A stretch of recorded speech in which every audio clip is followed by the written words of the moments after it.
গত ১ বছরের বেশি সময় ধরে বিশ্ববাসী যেই শব্দটি সবচেয়ে বেশি শুনছে এবং আতঙ্কিত হচ্ছে তার নাম করোনা। বর্তমানে এই মহামারীর ঢেউ চলছে ৩য় ঢেউ। গত ২৪ ঘন্টায় বাংলাদেশে ৩,৫০,৬২১ জন আক্রান্ত হয়েছেন। মারা গেছেন ৪,৯৭৯ জন। আমাদের আজকের আলোচনা করোনার বর্তমান অবস্থা নিয়ে। আমাদের সাথে আজ যুক্ত রয়েছেন doctor Arif Bachchu, academic coordinator, Imperial Hospital Limited, Chattogram; অধ্যাপক ডাক্তার সানজিদা শাহরিয়া, চিকিৎসক, counsellor, psychotherapy practitioner, Phoenix Wellness Centre, Bangladesh. আর আপনাদের সাথে রয়েছি আমি শাশ্বতী মাথিন। চলে যাচ্ছি মূল অনুষ্ঠানে। কেমন আছেন সবাই? ভালো আছি মাথিন, ধন্যবাদ। শুরুতেই চলে যাচ্ছি স্যারের কাছে। স্যার, একটু জানতে চাই যে লকডাউনও শুরু হয়ে গেছে, আসলে করোনার পরিস্থিতিটা এমন একটা রূপে চলে এসছে। এই এবারকার করোনার লক্ষণগুলো আগের করোনার চেয়ে একটু ভিন্ন বা কিছু লক্ষণ আলাদা করে যুক্ত হয়েছে। এই লক্ষণগুলো সম্পর্কে একটু জানতে চাইব। ধন্যবাদ মাথিন। আমি আসলে লক্ষণগুলো আসলে নতুন যে লক্ষণগুলো দেখা যাচ্ছে সেটার সাথে সম্পর্কিত শুধুমাত্র মানে লক্ষণগুলো নয়, সেটার সাথে সম্পর্কিত ইনফেকশনের মাত্রা, সেটার সাথে সম্পর্কিত নতুন variant, new variant of the virus, এবং সেটার সাথে সম্পর্কিত হচ্ছে আমাদের অভ্যাস বা আমরা কি করছি এবং আমরা কি ব্যবস্থা নিচ্ছি এবং আমরা সাধারণ মানুষ কি অবস্থানে আছি। এই সবকিছুই আসলে ওতপ্রোতভাবে জড়িত। এরকম এই সবকিছু মিলিয়েই আসলে এখন new variant state of corona virus আমরা এইভাবেই এটাকে চিহ্নিত করতে পারি। New variant status of this virus এটা আসলে নতুন কিছু নয়। আমরা মূলত এটাকে আমাদের কাছে হঠাৎ নতুন মনে হচ্ছে। এটা আসলে অন্যান্য দেশের চিত্রগুলো যদি আমরা একটু দেখি তাহলে আমাদের কাছে বিষয়টা আরো সুস্পষ্ট হয়ে যায়। যেমন আমরা যদি দেখি যে এখন যেটা বলা হচ্ছে, আমাদের এখনকার ভ্যারিয়েন্টটা, যে ভাইরাসটা এই গত মার্চের ফার্স্ট উইক থেকে আমাদের এখানে পরিলক্ষিত হচ্ছে, সেটা মূলত south African variant. 80% of the cases সেটা ঢাকা বিশ্ববিদ্যালয় এবং চট্টগ্রাম বিশ্ববিদ্যালয়ের একটা টিম এই ধরনের গবেষণা করেছে তারা, এবং সেই গবেষণা থেকে বেরিয়ে এসেছে যে এটা 80% ভ্যারিয়েন্ট গুলো বা জিন কাঠামোগুলো এই ভাইরাসে পাওয়া যাচ্ছে হলো সাউথ আফ্রিকান ভ্যারিয়েন্ট। এখন প্রশ্ন হচ্ছে, সাউথ আফ্রিকান ভ্যারিয়েন্টের ওদের ক্যারেক্টারিস্টিক্সটা কেমন, ওদের ক্রাইটেরিয়াটা কেমন? এই সাউথ আফ্রিকান ভ্যারিয়েন্টের যে ক্রাইটেরিয়া সেটা বুঝতে গেলে আমাদের উচিত হবে আসলে সাউথ আফ্রিকাতে কি ঘটছে, সাউথ আফ্রিকান কার্ভটা কেমন ছিল এবং কিভাবে এই ভ্যারিয়েন্টটা ওখানে আত্মপ্রকাশিত ছিল। আমরা যদি দেখতে পাই যে জানুয়ারি 2021 এটা একদম পিক লেভেলে ছিল এই ভ্যারিয়েন্টটা সাউথ আফ্রিকাতে। তার আগে একটু ডাউন ট্রেন্ডে ছিল, এরপরে এসে আবার আস্তে আস্তে নিচে নেমে আসছে এবং এখন এসে সেটা ডাউন ট্রেন্ডে চলে গেছে। এটা হচ্ছে সাউথ আফ্রিকান কন্ডিশন। তাহলে সাউথ আফ্রিকান কন্ডিশনে দেখা যাচ্ছিল তাদের এটা পিক লেভেলে গেছিল জানুয়ারিতে, এবং তাদের ফার্স্ট ওয়েভটা ছিল, ফার্স্ট ওয়েভের পিক লেভেলটা ছিল হচ্ছে জুলাইয়ে, গত বছর জুলাই। এখন আমাদের সাথে এটার ভ্যারিয়েন্স, এই ভ্যারিয়েন্টটা একটু পরে আমাদের এখানে প্রবেশ করছে, সেটা সুস্পষ্ট, কারণ আমাদের এখানে শুরু হয়েছে মার্চে, মানে 2 মাস পর। তাহলে এই যে সেকেন্ড ওয়েভ, এই সেকেন্ড ওয়েভটা কিন্তু আমরা আগেও পরিলক্ষিত হয়েছিল। যেমন এখন যে USA highest infection rate still now it is in number 1 USA তো কিন্তু এই ভ্যারিয়েন্টটাই কাজ করতেছে এবং সেটা একটা সেকেন্ড ওয়েভ তৈরি করছে, এবং সেটা তৈরি করে ফেলছে ডিসেম্বরে গিয়ে।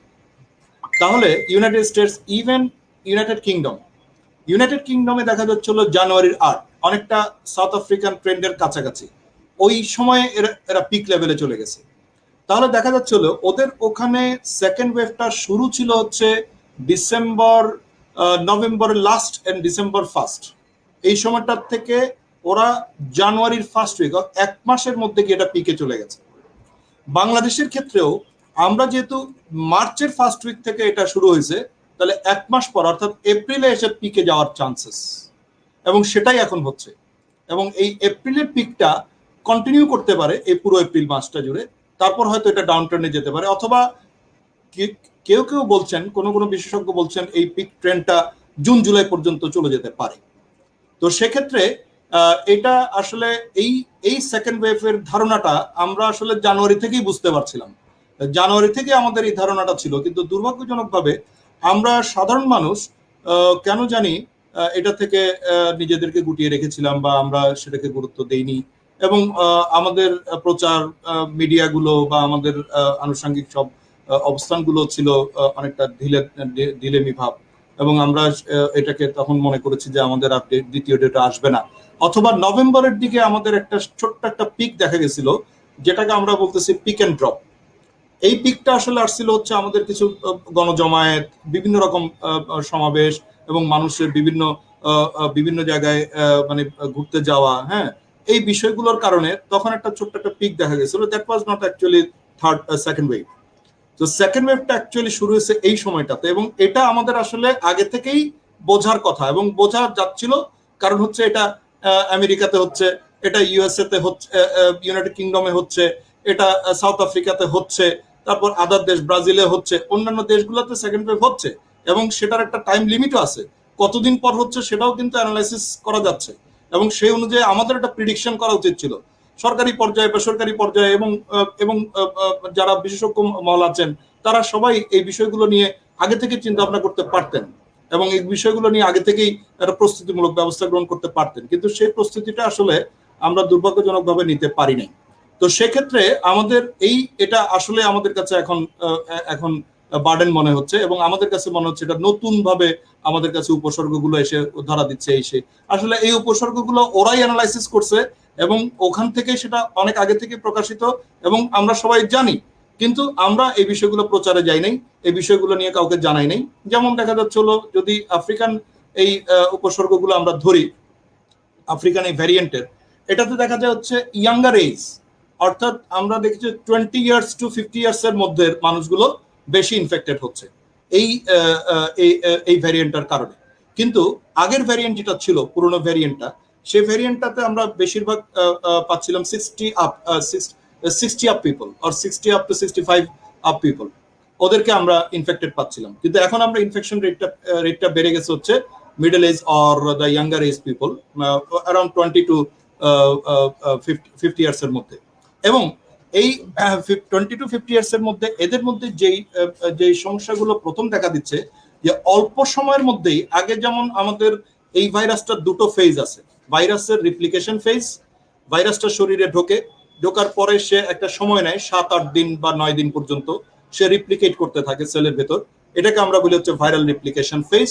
এই সময়টাতে কিছু জ্বর টর থাকতে পারে, ভাইরাল ফ্লু লাইক সিমটম গুলো থাকতে পারে, এবং এই সময়টাতে মানুষের কিছু তখন যেমন লুজ মোশন, তারপর হচ্ছে হাঁচি, কাশি, সর্দি, তারপর হচ্ছে গলা ব্যথা, তারপর হচ্ছে এই অ্যানোসমিয়া, অর্থাৎ আমি স্মেল না পাওয়া, তারপর স্বাদ গন্ধ চলে যাওয়া, তারপর মুখে খাবারের স্বাদ না পাওয়া, হ্যাঁ, এইসব সমস্যাগুলো তখন আমরা পরিলক্ষিত হচ্ছিল।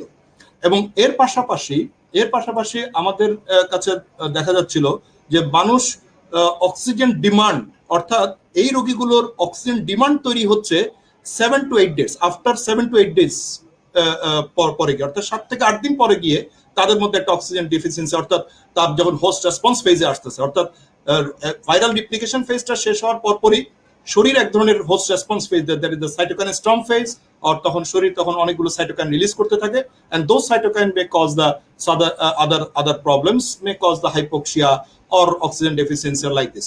So এই স্টেজটা আসতে হচ্ছে 7 থেকে 8 দিন পর গিয়ে, এটা আগের অভিজ্ঞতা আমরা যেটা দেখে আসছি, এবং সেটা হচ্ছে সাইটোকাইন স্টর্ম ফেজে গিয়ে তখন হচ্ছে। কিন্তু এখন নিউ ভ্যারিয়েন্টের ক্ষেত্রে আমরা একটু ভিন্নতা পাচ্ছি। নিউ ভ্যারিয়েন্টের যে ভিন্নতাটা আমরা পরিলক্ষিত হচ্ছে, সেটা হচ্ছে যে আমরা 5ম দিন বা 6ষ্ঠ দিনেই অক্সিজেন ডেফিসিয়েন্সি নিয়ে রোগীগুলো আমাদের কাছে আসছে। এটা একটা ভিন্নতা, এটা এই নতুন উপসর্গটা আমাদের কাছে এখন পাচ্ছি। আমরা নতুন উপসর্গ পাচ্ছি যে ভাইরাল কনজাংটিভাইটিস, মানে চোখের রেডনেস, রেড আই। আমরা পাচ্ছি চেস্ট পেইন, বুকে যেটাকে আমরা ব্যথা নিয়ে চোখ আসতেছে, ওঠা বলছি, জি, যেটাকে আমরা যেটাকে আমরা আসলে চোখ ওঠা চোখ বলি, ওঠা হ্যাঁ, বলছি, সেটা সেটা সেটা নিয়ে ইনফেকশন হয়ে আসছে। যাচ্ছে। জি, হ্যাঁ, তারপর বুক ব্যথা নিয়ে আসছে, তারপর হচ্ছে ফুসকুড়ি, মানে চামড়ায় কিছু র্যাশ, স্কিন র্যাশ নিয়ে আসছে। এবং আগে যেমন আমরা ডায়রিয়ার কেস পাইছে খুব মানে লেস, কিন্তু এখন যেমন আগে ছিল হচ্ছে জ্বরও আছে, তারপর সর্দি কাশিও আছে, তার সাথে একবার দুবার একটু ডায়রিয়া হচ্ছে, কিন্তু এখন কোনো কিছুই নাই, শুধু ডায়রিয়া নিয়ে প্রেজেন্ট করতেছে। This is exceptional, this is different. শুধু ডায়রিয়া এবং সিভিয়ার ডায়রিয়া না, তাকে হসপিটালে ভর্তি হতে হচ্ছে, এ ধরনের একটা সিচুয়েশন নিয়ে আসতেছে। তারপর হচ্ছে ফ্যাকাশে হয়ে যাচ্ছে, হাত আঙ্গুল পা এগুলো ফ্যাকাশে হয়ে যাচ্ছে। ইন সাম কেসেস আমরা হিমোগ্লোবিন ডেফিসিয়েন্সি পাচ্ছি, বাট এটা সিগনিফিক্যান্ট না, ইনসিগনিফিক্যান্ট। সামটাইমস মাথা ব্যথা আগেও ছিল, এখন হেডেকটাকেও আমরা পাচ্ছি এরকম এই ভ্যারিয়েন্টের মধ্যে। তো এগুলো আসলে কিন্তু নতুন কোনো বিষয় না। এই বিষয়গুলো আমি যেটা বলতে চাচ্ছি, এগুলো তো মানে অন্যান্য দেশে হচ্ছে, অন্যান্য দেশে এই ভ্যারিয়েন্টের এই লক্ষণগুলো নিয়ে ওদের ওখানে অলরেডি কাজ হয়েছে, এবং ওদের ওখানে একটা ওয়েভ হয়ে শেষ হয়ে গেছে। আমরা এখনো এটাকে মনে করতেছি নতুন কিছু। এটাই আমার কাছে একটু অদ্ভুত মনে হচ্ছে, কারণ এটা আমাদের জানা আছে যে ওই দেশে হচ্ছে, তাহলে আমরা প্রস্তুতি নিয়ে রাখা উচিত ছিল, আমাদের সেভাবে ব্যবস্থা নিয়ে রাখা উচিত ছিল। আমরা এখনই দেখতেছি যে ঠিক একই রকম প্রথমবার যেমন হয়েছিল, যে একটা হঠাৎ করে আমাদের ওখানে অক্সিজেন নাই, আমাদের ওখানে বেড নাই, আমাদের ওখানে আইসিইউ নাই, আমাদের এখানে প্রপার মানে আবার ম্যানেজমেন্ট যেন পাচ্ছি হুট না। করে ব্যাপারটা এলো, আবার হুট করে তাকে মনে সামলাতে হচ্ছে হচ্ছে আবার আমাদের, এটাকে হুট করে আসছে, এরকম কিন্তু একটা আসলে এটা বিষয়। হুট জি, করে বিষয় না। এটা জি। তো এটা তো অন্যান্য দেশে ঘটে গেছে, এগুলো আমরা আগে থেকে প্রস্তুতি নিতে পারতাম বা নেওয়া উচিত ছিল। এটাই হচ্ছে উপসর্গগুলো নিয়ে বিষয়। এবং এখন হঠাৎ করে জাম্প করার ক্ষেত্রে আসলে আমাদের উদাসীনতাই কাজ করছে মূলত। এবং সেই উদাসীনতা সব দিক থেকে, আমরা সাধারণ মানুষরা উদাসীন হয়েছি, আমরা সাধারণ মানুষকে ঘুরতে বের হয়ে গেছি, আমরা সবকিছু অ্যাভয়েড করে ফেলছি, আমরা দ্বিতীয় ওয়েভকে পাত্তাই দিই নাই। আমরা দ্বিতীয় ওয়েভটা যে হতে পারে বাংলাদেশে, আমরা সেটা কল্পনাই করি নাই। এরকম একটা ভাব ছিল আমাদের মধ্যে, যে আমাদের মধ্যে ভাব ছিল যে there is no second wave in Bangladesh. একটা হয়েছিল ছোটখাটো নভেম্বরে, হয়ে শেষ হয়ে গেছে। আমরা এটাকে ভুল একটা পার্সপেক্টিভ চিন্তা করে, ভুল করে নিয়ে আজকে এই গর্তে পড়লাম। এবং আমরা এখন কি হয় আমরা জানি না আসলে এটার শেষটা কোথায়। এবং কেউ বলছে জুন জুলাই পর্যন্ত এটা পিক লেভেল থাকতে পারে। আর এমনিতে আদার দেশের কার্ভ অনুযায়ী মনে হচ্ছে এটা এপ্রিল পর্যন্ত পিকে থাকবে, তারপর হয়তো একটা ডাউন ট্রেন্ডে যেতে পারে। এই ধন্যবাদ স্যার, অনেক গুরুত্বপূর্ণ কিছু তথ্য আপনি আমাদের দিলেন। চলে যাচ্ছি শাহরিয়া আপার কাছে। আপা, এই সময়টাতে মানসিক স্বাস্থ্য ভালো রাখতে করণীয় কি? আরিফ ভাই যেটা বলছিলেন, যে প্রথম কথা যে আমরা আসলে পাত্তাই দেইনি যে এরকম একটা ঘটনা ঘটতে পারে, যার কারণে এখন যখন হঠাৎ করে আমরা শুনছি যে আমাদের পরিচিত লোকজন তারা আক্রান্ত হচ্ছে, গতকাল যেমন ছিল 20% মতন ইনফেক্টেড রেট, মানে একটা ফ্যামিলিতে যদি 5 জনের মেম্বার হয় তাহলে একজন কোভিড আক্রান্ত। এবং এখন যখন শুনছি যে আইসিইউ খালি নেই, এখন যখন শুনছি যে এটা খালি নেই সেটা খালি নেই, আমরা কিন্তু এখন প্রথমেই যেটা করছি প্যানিক হয়ে যাচ্ছি। তো প্রথম কথা হচ্ছে প্যানিকড হওয়া যাবে না, প্যানিক হওয়া যাবে না। ডাক্তাররা কিন্তু প্রথম থেকেই সতর্ক করছিলেন, এবং দর্শকরা কিন্তু আরিফ ভাইয়ের কথায় এটা জিনিস বুঝতে পারছেন যে একটা হতাশার সুর, যে ডাক্তাররা সতর্ক করছিল হবে হবে হবে, ব্যবস্থা কিন্তু নেওয়া হয়নি। যেটা হয়ে গেছে হয়ে গেছে। সামনের দিনগুলোতে সব থেকে প্রথমে যে জিনিসটা দরকার সেটা হচ্ছে সেলফ কেয়ার। সেলফ কেয়ারের জায়গাটা কি? সেলফ কেয়ারের প্রথম জায়গাটা হচ্ছে যে আমি নিজেকে যেভাবে যত্ন নিব, আমার ব্রেইন কিন্তু সেই রকম মেসেজ নিবে এবং সেইভাবে চিন্তা করবে, এবং আমার নিজের ভালো থাকাটা সেইভাবে ডিপেন্ড করবে। অনেকে কিন্তু মনে করে যে সেলফ কেয়ার মানে সেলফিশ। সেলফ কেয়ার আর সেলফিশনেস কিন্তু এক না। মাকে আমি যদি একটা ছোট্ট এক্সাম্পল দিই, আমরা যখন ফ্লাইটে উঠি আমাদেরকে কিন্তু তখন বলা হয় যে অক্সিজেন মাস্কটা আগে নিজে পরবেন, তারপর আপনার পাশের বাচ্চাটাকে পরাবেন। কারণ আমি যদি অক্সিজেন মাস্কটা পরি, আমার শরীরে আমি শক্তি পাবো, আমি বাচ্চাটাকে নিয়ে দৌড়ে পালাতে পারবো প্লেন থেকে। ঠিক সেলফ কেয়ারও হচ্ছে এই জায়গাটাই। এবং এই যে স্ট্রেসটা, আমরা কিন্তু সেকেন্ড ওয়েভে একটা স্ট্রেস নিয়ে অলরেডি চলে এসেছি, এবং এখন সাথে সাথে যোগ হয়েছে ভয়। গতকাল আমার এক পরিচিত পেশেন্টের জন্য আমি যখন আইসিইউ খুঁজছিলাম, আমি কিন্তু দেখছিলাম যে কোনো আইসিইউ বেড খালি নেই। সন্ধ্যার সময় আমি জানলাম যে হোলি ফ্যামিলিতে একটা বেড খালি আছে, এবং প্রত্যেকটা আইসিইউতে 100 জন 150 জন, লম্বা লিস্ট, যে ইনি গেলে উনি আসবেন। এই যে জায়গাটা, এখানে ভয়টাও কিন্তু আমার অবস্থাটাকে আরো খারাপ করে দিতে পারে। গতকাল একটা পেশেন্ট আমরা পাঠিয়েছিলাম, স্যাচুরেশন যখন আবার নর্মাল হয়ে গেল, ঢাকা মেডিকেল থেকে কিন্তু ওনাকে বাসায় পাঠিয়ে দিল। কাজে ভয় পাওয়ার কিছু নাই, যেখানে ভয় পাওয়া দরকার সেখানে ভয় পাচ্ছি না, যেখানে ভয় পাওয়ার দরকার নেই সেখানে ভয় পাচ্ছি। এখানে একটা জিনিস খুব জরুরি মনে রাখা দরকার, রিল্যাক্সেশন এক্সারসাইজ, যেটা আমি একটু বলতে চাই দর্শকদেরকে, যে এটা খুব সোজা একটা এক্সারসাইজ, আমরা যে কোনো সময় করতে পারি। আমি এই যে দুটো আঙ্গুল, আমার এই দুটো আঙ্গুল নিয়ে আমি যদি আমার নাভির উপরে রাখি এবং একটা ডিপ ব্রেথ নেই, নিঃশ্বাসটা এমন ভাবে নিব যেন আমার একদম নাভির ভেতর থেকে বাতাসটা আসছে, মুখ বন্ধ করে এরকম করে বাতাসটা নেব, নিয়ে আমি বাতাসটা কিছুক্ষণ ধরে রাখবো, তারপরে বাতাসটা ছেড়ে দেব। তাহলে আমি ইনহেল করলাম, হোল্ড করলাম, ছেড়ে দিলাম। আমি 2 সেকেন্ড যদি নিঃশ্বাস নেই, আমি 3 সেকেন্ড ধরে রাখবো, আমি 4 সেকেন্ড ধরে আস্তে আস্তে করে মুখ খুলে বাতাসটা ছাড়বো। এটা কিন্তু আমাদের স্নায়ুকে খুব ঠান্ডা করে, এবং এটা বলা হচ্ছে যে দিনে 3 বার করতে, এবং প্রতিবার 5 থেকে 10 বার করে দিনে 3 বার, এটা খুব কমন একটা প্র্যাকটিসে এখন নিয়ে আসতে বলা হচ্ছে, এবং এটাকে বলা হচ্ছে রিল্যাক্সেশন অ্যাবডোমিনাল ব্রিদিং। পেট থেকে আমি বাতাসটা নেব, এবং এই জিনিসটা যেটা ডাক্তাররা বলছেন যে প্যারাসিম্প্যাথেটিক নার্ভাস সিস্টেমটাকে খুব ঠান্ডা করছে। তো এটা আমার মনে হয় এখন প্রত্যেকেরই খুব করা জরুরি দরকার হয়ে গেছে। আর কোভিড এর সেকেন্ড ওয়েভ নিয়ে আমি আরেকটা কথা বলতে চাই, যে নতুন একটা আমরা যেটা পত্রিকার কাজ করছি, স্বাস্থ্য চিন্তা পত্রিকা, আমার মনে হয় দর্শকরা দেখতে পাচ্ছেন, এবং এখানে কিন্তু আরিফ ভাইকে আমি আরেকটু রিকোয়েস্ট করব বলতে, যে ওনার কিন্তু একটা লেখাও ছিল, উনি গত পর্বেই কিন্তু উনি প্রেডিক্ট করছিলেন যে এরকম খুব খারাপ একটা ক্যালামিটিস আসবে বাংলাদেশে। এটা নিয়ে বোধহয় আরিফ ভাই আরেকটু বললে দর্শকরা আরেকটু উপকৃত হবে। ধন্যবাদ সঞ্জিতা আপা। আমি আসলে এই স্বাস্থ্যচিন্তা একটা লেখা দিছিলাম, লেখাটা ছিল হচ্ছে নিউ নর্মাল সিচুয়েশন নিয়ে, অর্থাৎ নবস্বাভাবিকত্ব নিয়ে আমি একটা লেখা দিছিলাম। নবস্বাভাবিকত্ব বিষয়টা কি এবং কেন, এবং এটা কতদিন পর্যন্ত আমাদেরকে মেনে নিতে হবে, এই বিষয়গুলো নিয়ে আমি ওখানে একটা লেখা দিছিলাম। তো স্বাস্থ্যচিন্তা আসলে এটা খুব এটা হচ্ছে একটা পত্রিকা যেটা মাসিক হিসেবে মানে ইয়ে হচ্ছে, প্রকাশিত হচ্ছে চট্টগ্রাম থেকে। কিন্তু আমার এই পর্যন্ত আসলে একদম ইন্ডিভিজুয়ালি শুধুমাত্র স্বাস্থ্য বিষয় নিয়ে কোনো পত্রিকা বাংলাদেশে এখন বের হয় কিনা আমি খুব একটা আমার হাতে আসে নাই।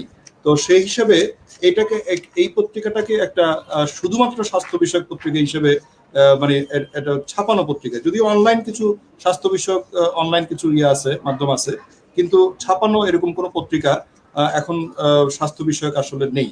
তো যেটা এই এই যে সিচুয়েশন গুলো আসছে আমাদের সামনে এখন, যেমন আমরা বলছি যে করোনা আমাদেরকে শিক্ষা দিয়ে গেল যে আপনি আর্মিদের ওখানে খরচ বেশি না করে আপনি এখন স্বাস্থ্য খাতে বেশি খরচ করতে হবে, আপনি বাজেটের মধ্যে অস্ত্র কেনার টাকা বেশি না রেখে আপনাকে এখন মানুষের জন্য আইসিইউ ভেন্টিলেটর কেনার টাকা ব্যবস্থা বেশি রাখতে হবে, আপনাকে বেশি পরিমাণ ইয়ে দিতে হবে। এই যে বিষয়গুলো আসতেছে, অর্থাৎ স্বাস্থ্য খাত নিয়ে আস্তে আস্তে চিন্তা ভাবনাগুলো মানুষের মধ্যে আনতে হবে, এবং এটাকেই আসলে প্রাধান্য দিতে হবে যদি আপনাকে বেঁচে থাকতে হয়। একটা জিনিস খেয়াল রাখতে হবে যে এই ভাইরাসটা আমাদেরকে শিক্ষা দিল যে একটা ভাইরাসের পক্ষে সম্ভব একটা পুরো জাতিসত্তাকে ধ্বংস করে দেয়া।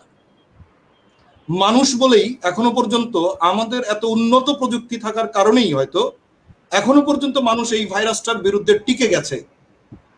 না হয় পুরো একটা জেনারেশন কিংবা একটা টোটাল স্পেসিস বলি আমরা এটাকে, ওয়ার্ল্ডে যদি কোনো একটা স্পেসিসকে এক্সটিংক্ট করার মতো ক্ষমতা থাকে, সেই ক্ষমতাটা রাখে হচ্ছে ভাইরাস।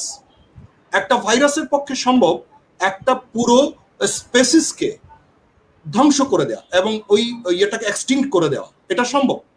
মানুষ সেটা থেকে বেঁচে গেছে, কিন্তু এটা মনে করলেই হবে না যে ভবিষ্যতে এমন কোনো ভাইরাস আসবে না যে ভাইরাসটা পুরো মানব জাতিকে এক্সটিংক্ট করে দিতে পারে এই ওয়ার্ল্ড থেকে, এই বিশ্ব থেকে।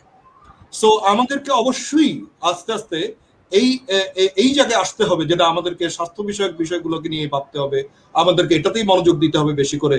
তো সেজন্যই আসলে মূলত এই স্বাস্থ্য চিন্তা এই পত্রিকাটা আমরা প্রকাশ করতেছি। এটা আমি এক্সিকিউটিভ এডিটর এটা, এবং এটা নতুন করে চট্টগ্রামে আমরা শুরু করেছি। আমাদের সঞ্জিতা পাও আমাদের সাথে জড়িত এখানে, ওনারও একটি লেখা আছে এখানে, এবং আমরা চাই আরো কেউ এখানে আস্তে আস্তে লেখাগুলো লিখুক, এবং ভবিষ্যতে আমাদের যে স্বাস্থ্য খাত নিয়ে বা স্বাস্থ্য বিষয় নিয়ে আমাদেরকে আরো যে এগিয়ে আসতে হবে সেই বিষয়গুলো আমরা এই পত্রিকার মাধ্যমেই সাধারণ মানুষের কাছে আনতে চাই। আপনার কথা শুনে আমার একটি প্রশ্ন আসলে মাথায় খেলছে যে ভ্যাকসিন হচ্ছে, মানে আমাদের করোনার পরে তো আমরা এখন ভ্যাকসিন আবিষ্কার করলাম এবং ভ্যাকসিন দেয়া হচ্ছে স্বাস্থ্যের দিকে মনোযোগটা দেওয়ার, বা করোনার চেয়েও ভয়াবহ কোনো জীবাণু আসতে পারে আসলে, কিন্তু ভ্যাকসিন আবিষ্কার হয়ে গেছে করোনার। কিন্তু এই ভ্যাকসিন আসলে কতটা কাজ করছে, আমি যতটুকু জানি, মানে কিছু তথ্য উপাত্ত এরকম এসছে যে ভ্যাকসিন দেওয়ার পরেও করোনা হচ্ছে। তাহলে ভ্যাকসিন কতটা কাজ করছে এবং আদৌ কি ভ্যাকসিন কাজ করছে কিনা এই বিষয়ে আপনার মতামতটা জানতে চাইবো। জি আচ্ছা, এটা একটা বিশদ আলোচনার বিষয়। আসলে আমি এক কথায় এই প্রশ্নের উত্তর দিতে পারবো না। হ্যাঁ, আমাকে যদি উত্তর দিতে হয় তাহলে আমাকে সময় দিতে হবে। আমি যদি সময় পাই তাহলে হয়তো আমি বিশদ বিশ্লেষণ করলে তখন আপনারা বিষয়টা বুঝবেন। না হয় কিন্তু এটার একটা মানে একটা ফ্যালাসি কিংবা একটা ভুল ধারণাগুলো নিয়ে মানুষ বসে থাকবে। প্রথমত আমি যেটা বলতে চাচ্ছি, আমি একটু এক্সপ্লেইন করি। প্রথমত যেটা আমি বলতে চাই সেটা হচ্ছে যে ভ্যাকসিন জিনিসটা কি। আসলে ভ্যাকসিন এ পর্যন্ত যে কোনো জীবাণু থেকে বাঁচার জন্য একটা প্রতিরোধকারী ব্যবস্থা। এই প্রতিরোধকারী ব্যবস্থাটা মানে হচ্ছে আমরা ইউজুয়ালি আমাদের হাতে আমরা এ পর্যন্ত ভ্যাকসিনগুলো যেগুলো পেয়ে আসছি সেগুলো হচ্ছে আমরা, যেমন ধরেন একটা ভাইরাস আপনাকে অ্যাটাক করলো, যেমন ধরেন একটা আমরা যে বলি আমাদের মধ্যে যে চিকেন পক্স ভাইরাস যখন একবার আপনার শরীরে ঢুকবে, হ্যাঁ, এই ভাইরাসটা কিন্তু আর কখনো আপনাকে ইনফেকশন করতে পারবে না। এটা কিন্তু একবারের জন্যই সে ঢুকতে পারবে শুধুমাত্র, এবং সে তার আপনার শরীর তখন এটার বিরুদ্ধে একটা একটা মানে প্রতিরোধমূলক ব্যবস্থা তৈরি করে ফেলবে।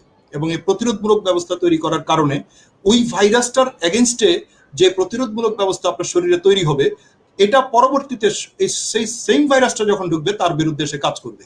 তার মানে একটা ন্যাচারাল ইনফেকশন, অর্থাৎ ন্যাচারালি কোনো একটা জীবাণু যদি আপনার শরীরে ঢোকে তার বিরুদ্ধে কিন্তু আপনার শরীরে যে প্রতিরোধ ব্যবস্থা গড়ে ওঠে এটাকে আমরা বলতেছি হচ্ছে ভ্যাকসিনেশন প্রক্রিয়া, কিংবা এটাকে বলা হচ্ছে যে ওই জীবাণুটাকে বলা হচ্ছে ভ্যাকসিনেশন। এখন এই জীবাণুটা ন্যাচারালি আপনার শরীরে প্রবেশ করতে পারে, তাহলে that is call natural vaccine. এরপর প্রবেশ করতে পারে হচ্ছে আপনি আর্টিফিশিয়ালি এই ইয়েটাকে শরীরের মধ্যে দিয়ে দিতে পারেন কোন একটা জীবাণুকে।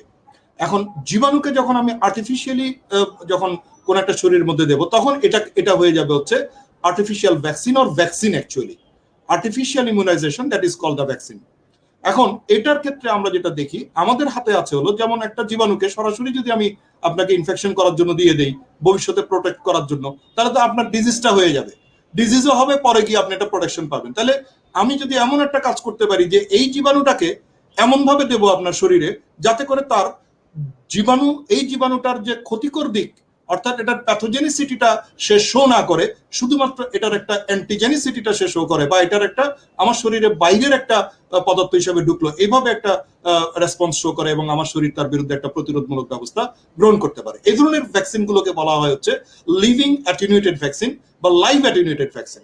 অর্থাৎ আমি লাইভ অ্যাটেনুয়েটেড ভ্যাকসিন, যেমন ধরেন কিছু কিছু ভ্যাকসিন আছে আমরা এই জীবাণুগুলোকে আনইউজুয়াল হোস্টের ভেতর, যেমন মানুষের ভেতর কাজ করে যে ভাইরাসগুলো, ভাইরাস সবসময় খেয়াল রাখবেন ভাইরাস বা প্যাথোজেনিক মাইক্রো অর্গানিজম গুলো বেশিরভাগ ক্ষেত্রে হাইলি হোস্ট স্পেসিফিক।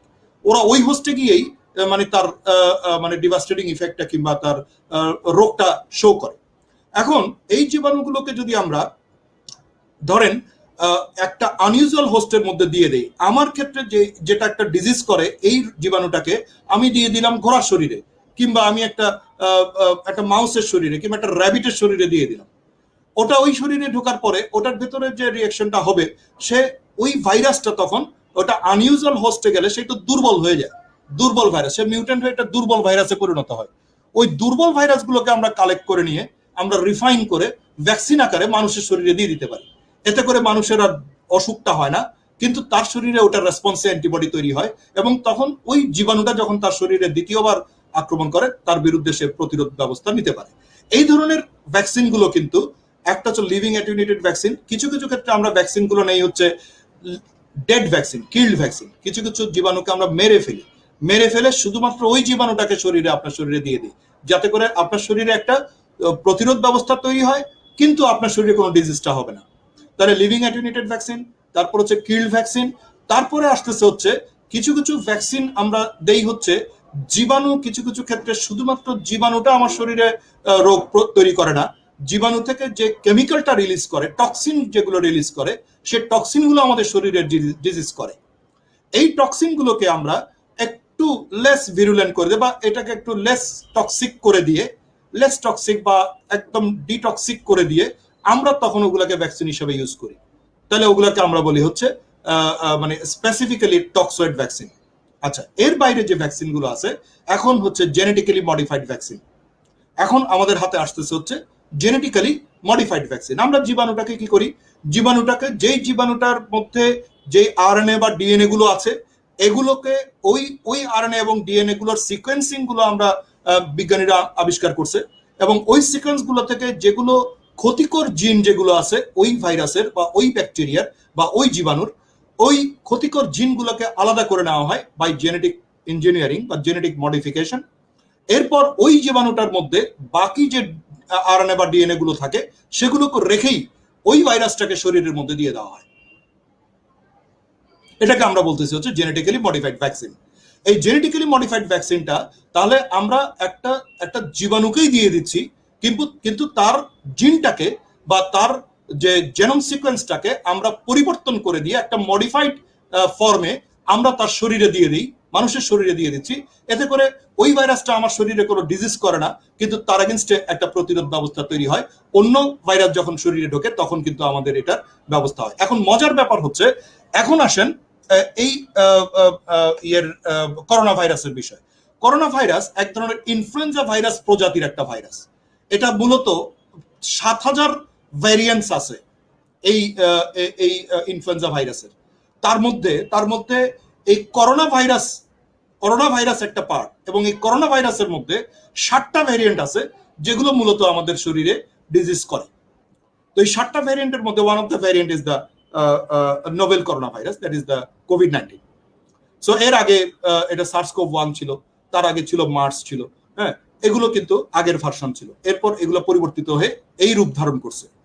তাহলে দেখা যাচ্ছে হলো এই ভাইরাসগুলোকে আমি যদি জেনেটিক্যালি মডিফাইড করে এই ভাইরাসটাকে আপনার শরীরে দিয়ে দিতাম, অর্থাৎ সার্স-CoV-1 এর একটা টিকা তৈরি করে আপনার শরীরে দিয়ে দিতাম, এটা কিন্তু সার্স-CoV-2 এর উপর কোনো কাজ করতো কিনা আমরা এখনো জানি না, কিংবা এটা সম্ভব না, মানে থিওরিটিক্যালি এটা সম্ভব না। কারণ আমরা জানি যে ভাইরাসের এগেনস্টে আমরা জেনেটিক্যালি মডিফাইড ভাইরাস তৈরি করবো ওইটা শুধু ওই ভাইরাসের এগেনস্টে কাজ করবে, কিন্তু মজার ব্যাপার হচ্ছে এই করোনা ভাইরাস কিন্তু তার নিজের শরীরটাকে পরিবর্তন করে দিয়ে অন্য একটা ভাইরাসে রূপান্তরিত হচ্ছে, এবং সে আর আগেরটার মতো করে ইফেক্ট শো করতেছে না। ইভেন কিছু কিছু করোনা ভাইরাস আমাদের শরীরের যে রিসেপ্টর গুলো ব্যবহার করতো আগে, পরবর্তী নোভেল করোনা ভাইরাস সেই রিসেপ্টরটা ব্যবহার করে না। যদিও আমরা সার্স-CoV-1 এন্ড সার্স-CoV-2 এর দুটোকে সেম রিসেপ্টরে পাচ্ছি, ধারণা করা হচ্ছে সার্স-CoV-2 মাল্টিপল রিসেপ্টরের উপর কাজ করে, যেটা আবার সার্স-CoV-1 অতটা ছিল না। সার্স-CoV-1 এর মধ্যে যতটা ইনফেকশন রেটটা যত বেশি ছিল, তার চেয়ে এই নোভেল করোনা ভাইরাসের ইনফেকশন রেটটা অনেক বেশি, এটার ভিরুলেন্সিটা অনেক বেশি, তাই এটা প্যান্ডেমিক করে ফেলতে পারছে। সার্স-CoV-1টা প্যান্ডেমিক হয়নি। তো এখন যেটা দেখা যাচ্ছিল, আমি ভাইরাসের ভ্যাকসিনের ক্ষেত্রে যেটা আমাদের প্রয়োজনীয় সেটা হচ্ছে এ পর্যন্ত আমরা যেসব ভ্যাকসিন গুলো দেখে আসছি সেটা হচ্ছে লাইভ অ্যাটেনুয়েটেড ভ্যাকসিন, মানে ভ্যাকসিনটাকে জীবাণুটাকে আমি দুর্বল করে দিয়ে তারপর ভ্যাকসিন দেয়া, অথবা টক্সয়েড দেওয়া, অথবা টক্সিনটাকে লেস টক্সিক করে দিয়ে তারপর দেয়া, অথবা আমরা জেনেটিক্যালি মডিফাইড ভ্যাকসিন দেয়া, এই অথবা part of A micro organism can be injected like this way.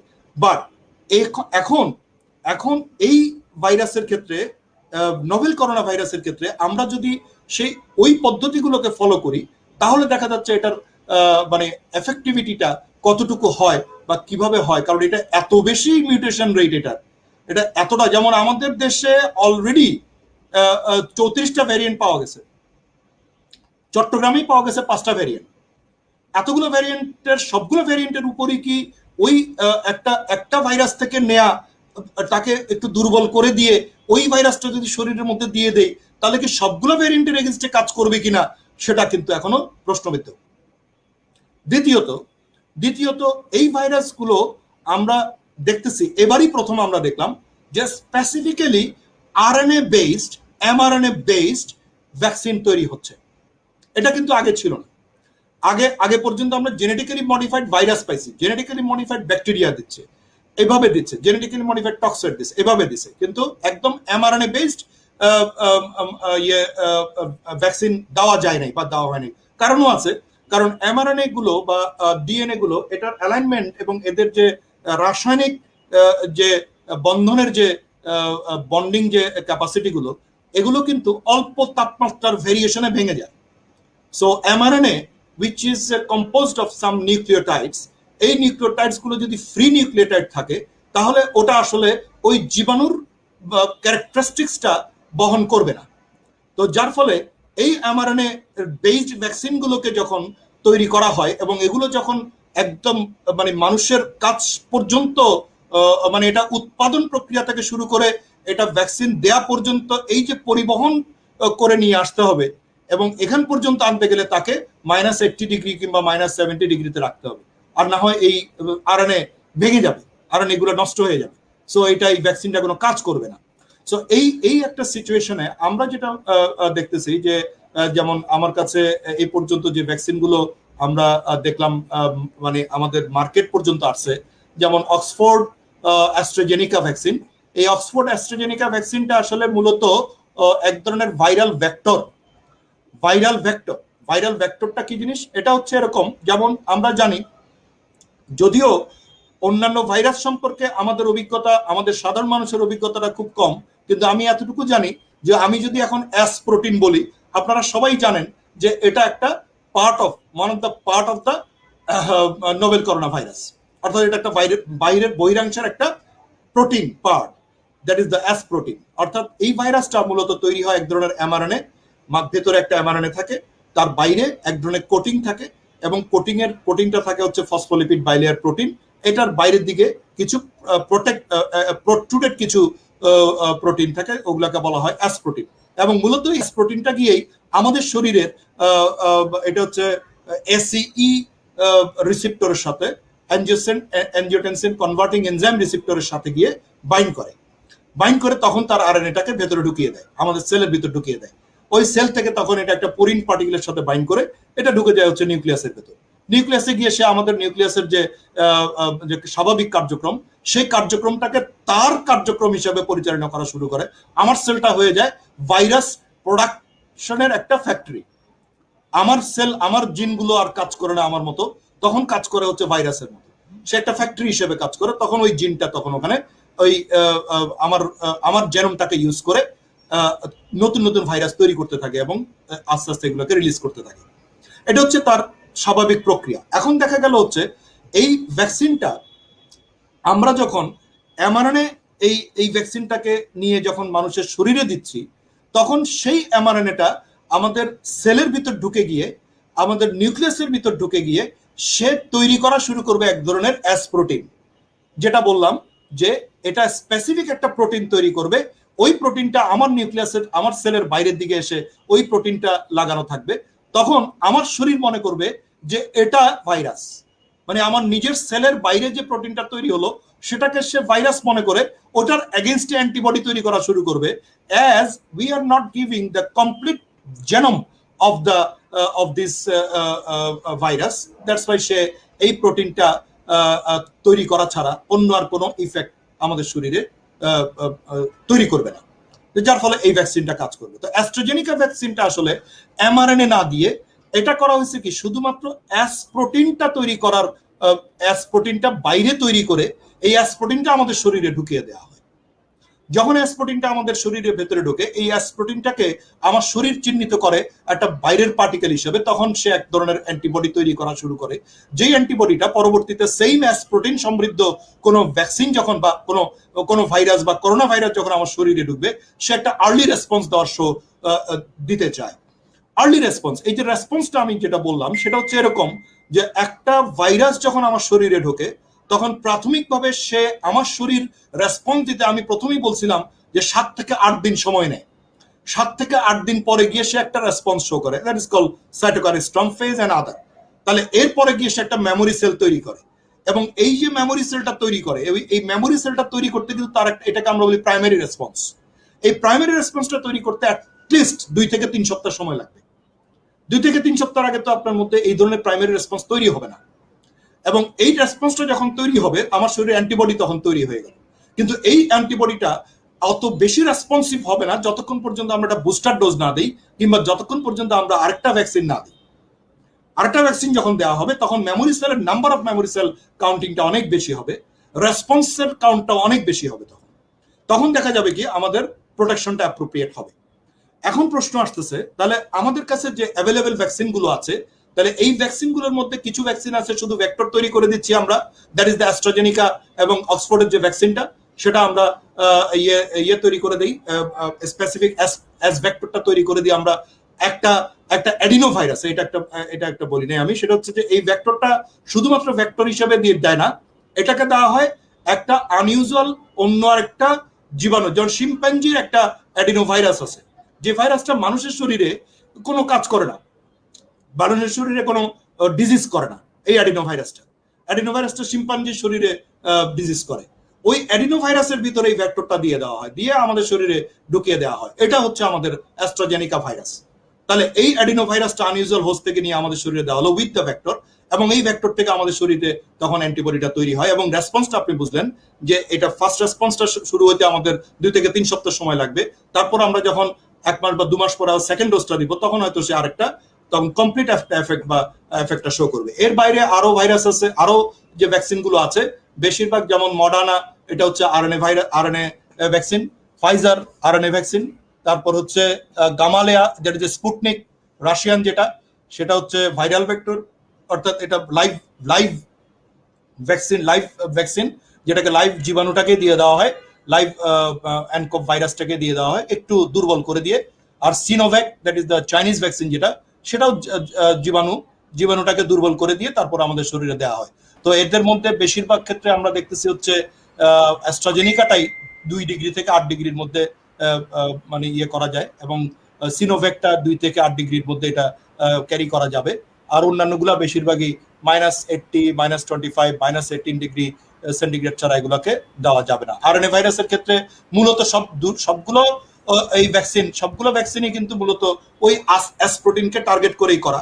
কেউ আরএনএ দিচ্ছে, আরএনএ শরীরে ঢুকে নিজে নিজে এস প্রোটিন তৈরি করবে, আর কেউ ভেক্টরটাকে মানে এস প্রোটিনটাকেই দিয়ে দিচ্ছে উইথ অ্যানাদার ভেক্টর, এভাবে করে দিয়ে দেখা যাচ্ছে। তো আপনার যেটা প্রশ্ন সেটা হচ্ছে যে একটু শেষ করি, আমি একটু শেষ করে দিই।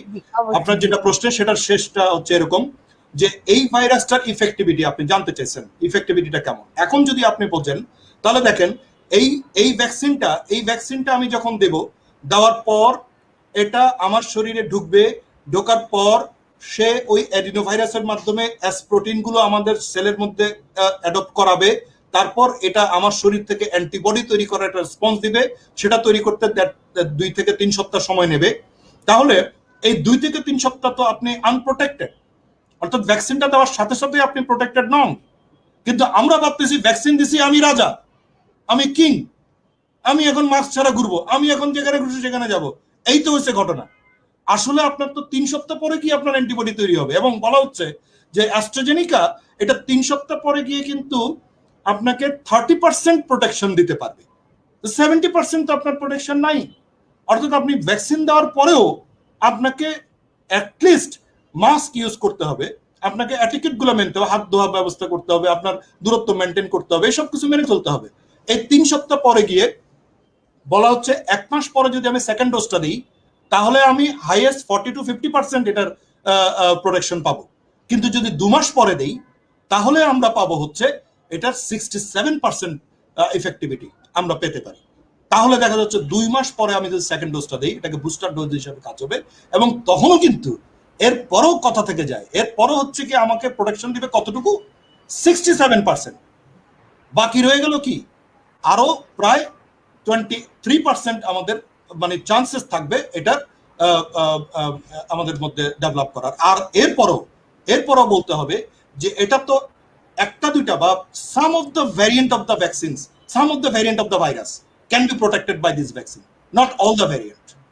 সো অন্য কোনো ভ্যারিয়েন্ট দিয়ে আপনি ইনফেক্টেড হয়েও যেতে পারেন। তাহলে ধন্যবাদ স্যার। অনেক অনেক এটা নিয়ে গুরুত্বপূর্ণ বলা কিছু হলো। তথ্য থ্যাংক ইউ। আপনি জি অনেক অনেক সুন্দর করে আসলে গুছিয়ে গুরুত্বপূর্ণ কিছু তথ্য দিলেন। আশা করি যাদের এই বিষয়টি নিয়ে দ্বিধা রয়েছে তাদের দ্বিধা অনেকটাই কেটে যাবে।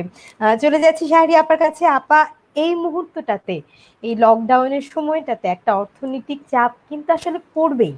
যেভাবেই আমরা বলি না কেন, চাপটা আসলে পড়বে, এবং অর্থনৈতিক চাপ মানে একটা মানুষের জীবনে ভীষণ একটা মানসিক চাপও বটে।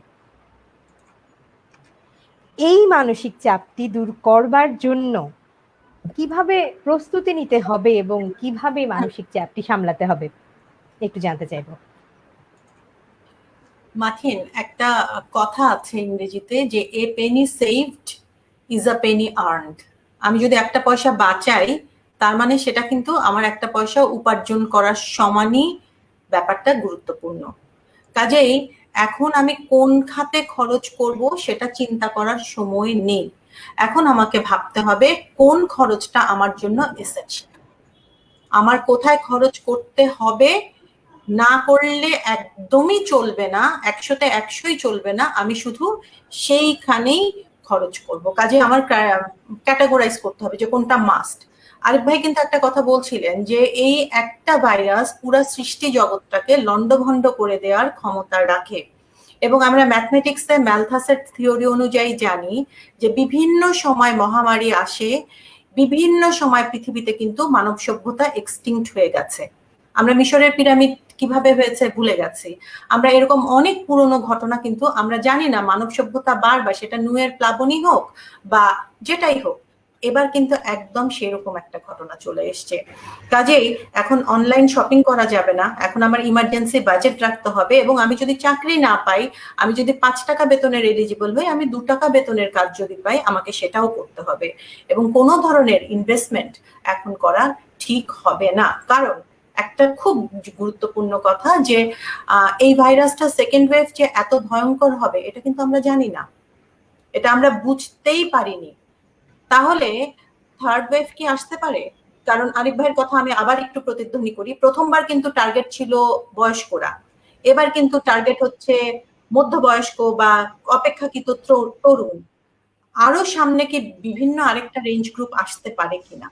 কাজে সেই জায়গাটা মাথায় রেখে এই বছরটা কি পুরোই যে আমাদের ভাইরাসের নতুন কোনো ওয়েভে যাবে না, আগামী বছরও হবে না, আমাদের কিন্তু সেই গ্যারান্টি নেই। এবং আমরা একটু আগে কিন্তু শুনেও ফেললাম যে ভ্যাকসিন দিলেও আমরা ফুল ইমিউনিটি পাচ্ছি না। একটা কথা বলা হয় যে পরিমিতি হচ্ছে রুচিকর আর অপরিমিতি হচ্ছে ক্ষতিকর। কাজেই এখন সেভ করাটা হচ্ছে সময়ের প্রয়োজন, ওই জহির রায়হানের গল্পের মতন, যেই সময়ের প্রয়োজনে মিনিমাম খরচ করতে হবে। এবং ওয়ারেন বাফেটকে আমরা সবাই জানি, ওনার একটা কথা আমার খুব পছন্দ যে খরচের পরে জমিও না, আগে জমাও, তারপরে যেটুকু খরচ করা দরকার বাকি টাকা দিয়ে তুমি প্ল্যান করো। এটুকুই করবো। ধন্যবাদ। ধন্যবাদ আপা আপনাকে। কয়েকটি কমেন্ট এসে, এর মধ্যে একটি কমেন্ট করেছেন আব্দুল্লাহ আল মামুন। উনি জানতে চেয়েছেন করোনার এই মহামারী কত বছর চলতে পারে, স্যারের কাছে একটু জানতে চাইব প্রশ্নটি। ধন্যবাদ আব্দুল্লাহ আল মামুন, আপনি আপনাদের সাথে আছেন, প্রশ্ন করেছেন, সাথেই থাকুন। স্যার একটু জানতে চাইব এই প্রশ্নটির উত্তর। এটা it's a $1 million question actually. আমি আসলে এটা সারা বিশ্ব এই প্রশ্নের উত্তর খুঁজছে, আসলে আমরা খুঁজতেছে, এখনো আমরা জানি না আসলে এটার শেষটা কোথায়। তবে যতটুকু আমাদের এ পর্যন্ত আমরা যে পুরনো যে ইতিহাস, যেমন ভাইরাসের 1920-21-22 যে স্প্যানিশ ফ্লু, আমরা সেই অভিজ্ঞতা থেকে জানি যে এটা সেকেন্ড ওয়েভটা হাইয়েস্ট ছিল, বেশি পরিমাণে ছিল, ফার্স্ট ওয়েভ কম ছিল, এবং সেকেন্ড ওয়েভের পর এটা আস্তে আস্তে পৃথিবী থেকে হারিয়ে যায়। ঠিক সেই অভিজ্ঞতা থেকে যদি বলা যায়, এবং আমাদের অন্যান্য দেশের অভিজ্ঞতা থেকে, যেমন চায়না এখন কোনো ইনফেকশন নাই, তারপর আদার যে কান্ট্রিগুলো আছে যেগুলোতে ইনফেকশন রেট কমিয়ে আনতে পারছে, যারা ট্রান্সমিশনটাকে ব্লক করে দিয়ে কমিয়ে আনতে পারছে, তাদের ক্ষেত্রে দেখা যাচ্ছে হলো এটা সেকেন্ড ওয়েভের পরে আর তেমন কোনো মানে ওয়েভ কিংবা তার এমন কোনো ডিভাস্টেটিং ইফেক্ট শো করতেছে না বা দেখা যাচ্ছে না। তো আমরা এটা আশা করতে পারি যে পূর্ব অভিজ্ঞতা থেকে এবং আদার গ্রাফিক্যাল অ্যানালাইসিস গুলো আমরা যদি একটু দেখি, তাহলে আপনারা নিজেরাও দেখতে পারেন, আমি এখানে হয়তো দেখাতে পারছি না, আপনারা এই ইয়েতে ঢুকলে দেখতে পাবেন যে ওই যে করোনার যেসব ওয়েবসাইট গুলো আছে, বিশেষ করে আপনি করোনা আপডেট যেগুলো দেখা যায় ওয়ার্ল্ডোমিটার, এই ওয়ার্ল্ডোমিটারে ঢুকলে আপনি দেখবেন যে প্রত্যেকটা দেশের একটা কার্ভ দেওয়া আছে, সেটা কোন সময় হাই ছিল কোন সময় কম ছিল, ইনফেকশন রেটের একটা কার্ভ দেওয়া আছে, এবং এই কার্ভগুলো দেখলেই দেখা যাচ্ছে যে আমাদের সেকেন্ড ওয়েভটার পরে গিয়ে সবগুলোতেই ডিক্রিজিং ট্রেন্ড, এবং তার মধ্যে আর কোনো থার্ড ওয়েভ কিংবা যেতে কোনো ওয়েভ এ পর্যন্ত আমরা পাইনি। তো আমরা আশা করতেছি যে এটার যে মানে ভিরুলেন্স ক্যাপাসিটিটা, এটা হয়তো প্রথমত এই বছরের শেষ পর্যন্ত আমাদেরকে হয়তো এটা টেনে নিয়ে যেতে হতে পারে 2021-এর শেষ পর্যন্ত। এবং কারণ হচ্ছে আসলে এটা ভাইরাসের কারণে আমরা যেমনটা এটা প্রলঙ্গিত হতে হবে ভাইরাসের ভিরুলেন্সের কারণে, তেমনি আমাদের যে ভ্যাকসিনটা কার্যকর করা, ভ্যাকসিনটা সবাইকে দেওয়া এবং কার্যকর এটার রেজাল্ট পাওয়া, তার জন্য অ্যাটলিস্ট আমাদের এই পুরো বছরটাকে অপেক্ষা করতে হবে। তো এবং আমরা আশা করব যে 2022 সালে হয়তো গিয়ে আমরা মুক্ত বিশ্বে আবার ফিরে আসতে পারবো, এটা আমাদের আশা।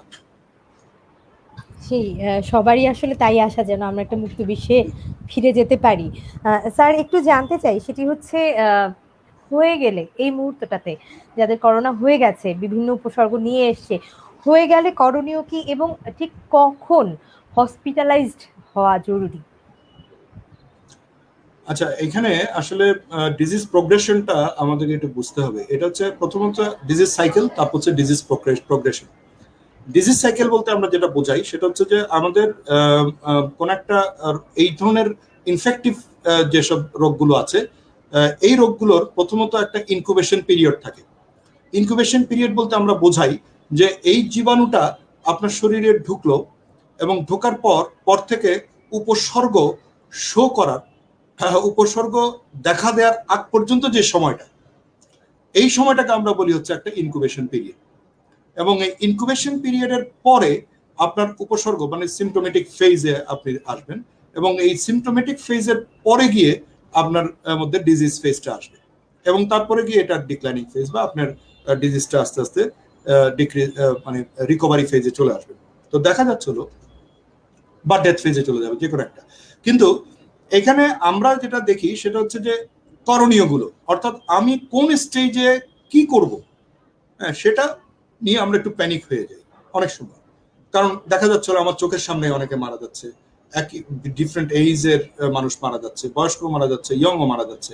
তো এইসব ক্ষেত্রে মানুষ আসলে একটু ভয় পেয়ে যায়, এবং এই জায়গাগুলো থেকে মানুষ একটু প্যানিক করতে থাকে। অনেক এরকম রোগী আমরা দেখতেছি যে তার আসলে হসপিটালাইজের প্রয়োজন নাই, তারপরও সে চাচ্ছে যে না আমি হসপিটালে ভর্তি হবো, আমাকে ভর্তি করে নেব। আমরা বলি যে না, আপনার চেয়ে খারাপ রোগী নেব, আপনাকে না, আপনি এখন বাসায় থাকেন, আপনাকে আমরা চিকিৎসা দিচ্ছি, বাসায় চিকিৎসা নেব।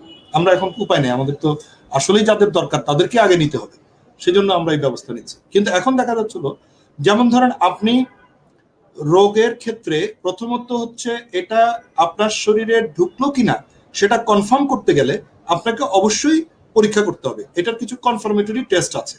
আচ্ছা, এই কনফার্মেটরি টেস্টটা হচ্ছে আমরা বিশেষ করে থাকি হচ্ছে RTPCR test, reverse transcriptase test for the SARS-CoV-2 virus.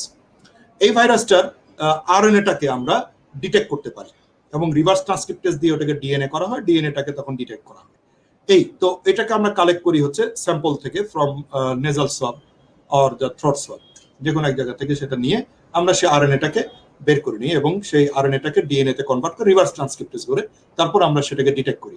এটার সেন্সিটিভিটিটা খুব ভালো, এবং এতে আমরা কনফার্মেটরি একটা ডায়াগনোসিসে আসতে পারি। কিন্তু দুর্ভাগ্যজনকভাবে দেখা যাচ্ছে হলো টেকনিক্যাল এররের কারণে, টেকনিক্যাল এরর বলতে এটা কালেকশন এরর, কালেকশন করার সময় ঠিকভাবে কালেকশন করা হচ্ছে না, কিংবা এক্সপার্ট হ্যান্ড দিয়ে কালেকশন যদি না হয়, সেটা উন্নত বিশ্বেই এই টেস্টার সেন্সিটিভিটি বা এই টেস্টার মানে ফলস নেগেটিভ হওয়ার সম্ভাবনা থাকে 30%। সো আমাদের দেশে আমরা এটাকে ধরে রাখছি হচ্ছে 40%, অ্যাটলিস্ট 40% কেস ফলস নেগেটিভ আসে, অর্থাৎ মানে এটা দেখা গেল পজিটিভ, কিন্তু এই যে টেকনিক্যাল এররের কারণে এটা ফলস নেগেটিভ শো করে। তো এটাকে দিয়েও আমরা অনেক সময় কনফার্ম করতে পারি না যে তার রোগটা আছে। তবে ইনিশিয়াল ফেজে আমরা করোনার উপসর্গ দিয়ে তাই আমরা প্রথমত এই রোগটাকে নির্ধারণ করি যে আসলে তার রোগের এই করোনার সিমটমগুলো তার মধ্যে আছে কিনা। সিমটমগুলোর মধ্যে আমরা প্রথমেই বলছি আপনার জ্বর আছে কিনা, সর্দি কাশি আছে কিনা, স্বাদগন্ধ আছে কিনা, আপনি দেখবেন চোখ লাল হয়েছে কিনা, পাতলা পায়খানা হচ্ছে কিনা, আপনার শরীরে কোনো ফুসকুড়ির মতো কোনো কিছু আসছে কিনা, ঠিক আছে, আপনার মানে সারা শরীরে খুব দুর্বল লাগতেছে কিনা, জয়েন্টে জয়েন্টে ব্যথা হচ্ছে কিনা, হ্যাঁ, এই ধরনের বিষয়গুলো এবং হেডেক আছে কিনা, এই বিষয়গুলো আমাদেরকে উপসর্গ হিসাবে যদি মাল্টিপল উপসর্গ যদি একসাথে আমাদের মধ্যে হয়, তখন ডক্টরের সাথে সাথে সাথে আপনাকে যোগাযোগ করতে এবং ডাক্তার সিদ্ধান্ত নেবে আপনার ওষুধ শুরু করা প্রয়োজন আছে কিনা বা আপনাকে কোনো পরীক্ষা করতে দিতে হবে কিনা। আচ্ছা, এরপর যদি আমরা এই উপসর্গগুলো যদি আইডেন্টিফাই করতে পারি এবং আমরা চিন্তা করি যে হ্যাঁ আপনাকে আসলে আমরা মনে হচ্ছে সন্দেহজনক কোভিড মনে হচ্ছে, তাহলে আমি আপনাকে তখন পরীক্ষা নিরীক্ষা করতে দেবো। এই পরীক্ষা নিরীক্ষা করার ক্ষেত্রে আমরা যেটা প্রেফার করি সেটা হচ্ছে আরটিপিসিআর ফর SARS-CoV-2 ভাইরাস। তাহলে আরটিপিসিআর টেস্টটা আমরা যদি করতে দেই তাহলে সেটা আমরা করতে দেবো ইউজুয়ালি আমরা সিমটম শুরু হওয়ার 3 থেকে 4 দিন আগে। আমি এটা প্র্যাকটিক্যাল অভিজ্ঞতা থেকেই বলতেছি আর কি, যদিও এটা এস্টাবলিশড কোনো মানে আমি রেফারেন্স বুক বলতে পারবো না, বাট আমরা বলি যে 3 থেকে 4 দিন সিমটম, যদিও মানুষ একেবারে শুরুর সিমটমটা স্পেসিফিক্যালি ডেট অনুযায়ী আমাদেরকে বলতে পারে না, তারপরও আন্দাজ করে যদি আমরা 2-3 দিন বা 3-4 দিন পরে এই পরীক্ষাটা না করি তাহলে দেখা যায় আমাদের একটু কনফিউশন হয়ে যায়। প্রথম দিনে যদি এই পরীক্ষাটা করতে দিই তখন দেখা যায় তার ভাইরাস অত লোড নাই, ভাইরাস অত বেশি থাকে না, ওগুলোর আরএনএ গুলো পাওয়া যায় না, একটা স্যাম্পল নিয়ে একটা নেগেটিভ চলে আসে, তখন এটা মিসলিডিং হয়ে যেতে পারে। অর্থাৎ আসলে তার ভাইরাসটা আছে, আসলে সে মানে করোনা ভাইরাস এফেক্টেড, কিন্তু আমরা তাকে বলে দিলাম ইউ আর নেগেটিভ। সো এই মিসলিডিংটা যেন না হয়, আমরা চাই যে এই পরীক্ষাটা আরটিপিসিআর টেস্ট ফর SARS-CoV-2 এটা অ্যাটলিস্ট 3 থেকে 4 দিন পরে করাটা, এটা 1 নম্বর। আচ্ছা, 2 নম্বর হচ্ছে আমরা যদি সন্দেহ করি এই ধরনের কোনো কেস, তাহলে একদম ইনিশিয়ালি এটা আমাদের জার্নালেও আসছে এবং বিভিন্ন স্টাডি থেকে যেটা পাওয়া গেছে যে HRCT scan of chest, that is called high resolution CT scan of the chest. এই high resolution CT scan of the chest থেকে আমরা একদম সেকেন্ড ডে বা ফার্স্ট ডেতেও আমরা কিছু মানে ডিটারমিনেশনে আসতে পারবো যে এটা সম্ভবত কোভিড ইনফেকশন বা কোভিড নিউমোনাইটিসের দিকে যাচ্ছে বা initial phase of the covid infection বা এই ধরনের একটা ধারণা আমরা HRCT স্ক্যান থেকে পেতে পারি। তো ইনিশিয়ালি হয়তো HRCT স্ক্যানটা একটু এক্সপেন্সিভ বলে অনেক সময় আমরা এটাকে অ্যাভয়েড করি এবং অ্যাভয়েড করে তারপর আমরা একটু 3-4 দিন ওয়েট করতে বলি। অনেক সময় দেখা যায় যে একটু ওয়েট করে দেখেন, তারপর আমরা সিম্পল প্যারাসিটামল অ্যান্ড সিম্পল জ্বরের জন্য যদি কোনো ইয়ে থাকে অ্যান্টিস্টামিন অ্যান্ড আদার অ্যান্টিবায়োটিক, একটা সিম্পল অ্যান্টিবায়োটিক দিয়ে দেয়া, এই বিষয়গুলোকে আমরা মাথায় রেখে যে যদিও এই চিকিৎসাগুলো আমরা চাই যে মানুষ ডক্টরের মাধ্যমেই সিমটম বেসড যেসব ট্রিটমেন্ট, সিমটোমেটিক ট্রিটমেন্ট আমরা বলি, যে সিমটম বেসড সিমটোমেটিক ট্রিটমেন্টগুলো নেবে এবং এই 3-4 দিন উনি শুধুমাত্র অক্সিজেন স্যাচুরেশনটা চেক করবে। এখন আমাদের কাছে ফিঙ্গার টিপ কিছু অক্সিমিটার আছে, পালস অক্সিমিটার আমরা যেগুলোকে বলি, ওগুলোর মধ্যে পালসটা দেখা যায় এবং অক্সিজেন স্যাচুরেশনটা দেখা যায়, এটাকে আমরা বলি SpO2, পেরিফেরাল অক্সিজেন কতটুকু আছে সেটা আমরা দেখি, ওইটা চেক করতে বললাম। আর এটা একটা সিম্পল একটা এনি অ্যান্টিবায়োটিক, অনেক সময় azithromycin is enough, in some cases doxycycline enough, in some cases moxifloxacin can be given. তো এটার সাথে একটু অ্যান্টিস্টামিন, ভিটামিন ডি, তারপর হচ্ছে অ্যান্টি ইন্টারলিউকিন, IL-6 ইনহিবিটর কিছু আছে আমাদের, মন্টেলুকাস্ট জাতীয় ওষুধ আমরা দেই এবং এর পাশাপাশি আমরা দেই হচ্ছে কিছু অ্যান্টিস্টামিন দিই, যেটা নন সিরিডিভও দিই, কিছু সিরিডিভও দিই, যার জন্য যেটা প্রযোজ্য সে ধরনের বয়স অনুযায়ী আমরা অ্যান্টিস্টামিন দিতে পারি, ভিটামিন ডি দিতে পারি for boost up the immune response, and vitamin C দিতে পারি, অ্যান্ড অ্যান্টি আলসারেন্ট আমরা দিতে পারি। এগুলো প্রাইমারিলি ট্রিটমেন্ট দিয়ে আমরা 3-4 দিন তাকে ওয়েট করতে বলতে পারি এবং তাকে আমরা বলতে পারি যে এই সময়টার মধ্যে আপনি স্পেসিফিক্যালি শুধুমাত্র আপনার অক্সিজেন স্যাচুরেশনটা একটু চেক করবেন। যদি বাই চান্স দেখা যায় যে অক্সিজেন স্যাচুরেশন কমে গেছে তাহলে আমাদের সাথে যোগাযোগ করবেন বা আপনার হাসপাতালে ভর্তি হবেন, হয়তো অল্প কিছু অক্সিজেন আপনাকে সাপোর্ট দেওয়া লাগতে পারে এবং সাথে তখন আমরা অক্সিজেন ডেফিসিয়েন্সি যখন হয় তখনই তাকে হসপিটালাইজ করাটাকে আমরা প্রযোজ্য মনে করি। যদিও আমাদের যে প্রোটোকল আছে, আমাদের ন্যাশনাল গাইডলাইন আমরা যেটা বলবো 8 ভার্সন 8 যেটা আছে, এটার ক্ষেত্রে কিছু স্পেসিফিক হসপিটালাইজ হওয়ার কিছু ক্রাইটেরিয়া দেওয়া আছে। ফার্স্ট ক্রাইটেরিয়া হচ্ছে যে যদি কোভিড পজিটিভ হয় with respiratory distress or oxygen deficiency or hypoxia যদি থাকে at any age, any person যদি কোভিড পজিটিভ অথবা suspected Covid with oxygen deficiency with respiratory distress or oxygen deficiency বা হাইপোক্সিয়া অর হাইপোক্সিয়া, তাহলে আমরা তাকে বলবো যে হসপিটালে অ্যাডমিশন নিতে হবে। এটা হচ্ছে admission number 1 admission criteria. Number 2, যদি পেশেন্টের বয়স মোর দ্যান 65 ইয়ার্স হয়, তাহলে with suspected case of Covid, তার কোভিডের সিমটম গুলো আছে, বাট তার বয়স হচ্ছে মোর দ্যান 65 ইয়ার্স ওল্ড, তাহলে আমরা তাকে হসপিটালে অ্যাডমিশন দিতে বলবো, with or without respiratory distress or oxygen demand.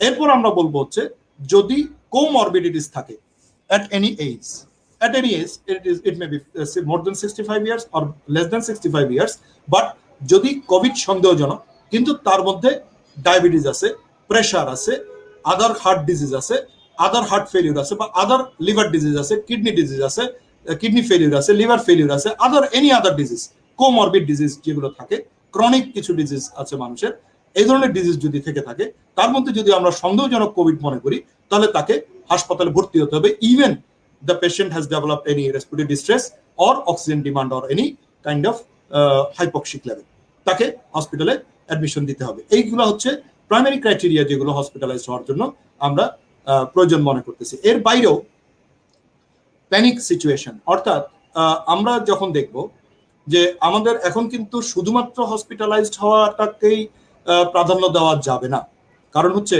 আমাদেরকে এখন তৈরি করে নিতে হবে কিছু আমাদের হেল্পফুল কিছু হসপিটাল, আমাদের কিছু হেল্পফুল, যেমন ধরেন একটা ফিল্ড হসপিটাল আছে, তারপর হচ্ছে কিছু আছে এক্সটেন্ডেড কিছু হসপিটাল তৈরি করতেছে সরকার, যেগুলোর মধ্যে অক্সিজেন সাপ্লাই দেওয়া যায়, মিনিমাম 1 লিটার 2 লিটার অক্সিজেন লাগে। হ্যাঁ, এই ধরনের পেশেন্ট গুলোকে আমরা সেখানে পাঠিয়ে দিতে পারি, ফিল্ড হসপিটাল গুলোতে দিতে পারি, এটা সাপোর্টিভ হসপিটাল। তাহলে আমাদের হসপিটাল গুলোর উপর কিছুটা চাপ কমবে, যেগুলো কোমরবিড পেশেন্ট আছে, যেগুলো বেশি অক্সিজেন লাগতেছে, যেগুলো আমাদের হাই ফ্লো দিতে হচ্ছে, হ্যাঁ, তাদের ক্ষেত্রে আমাদের ট্রিটমেন্টটা দেওয়াটা সহজ হবে।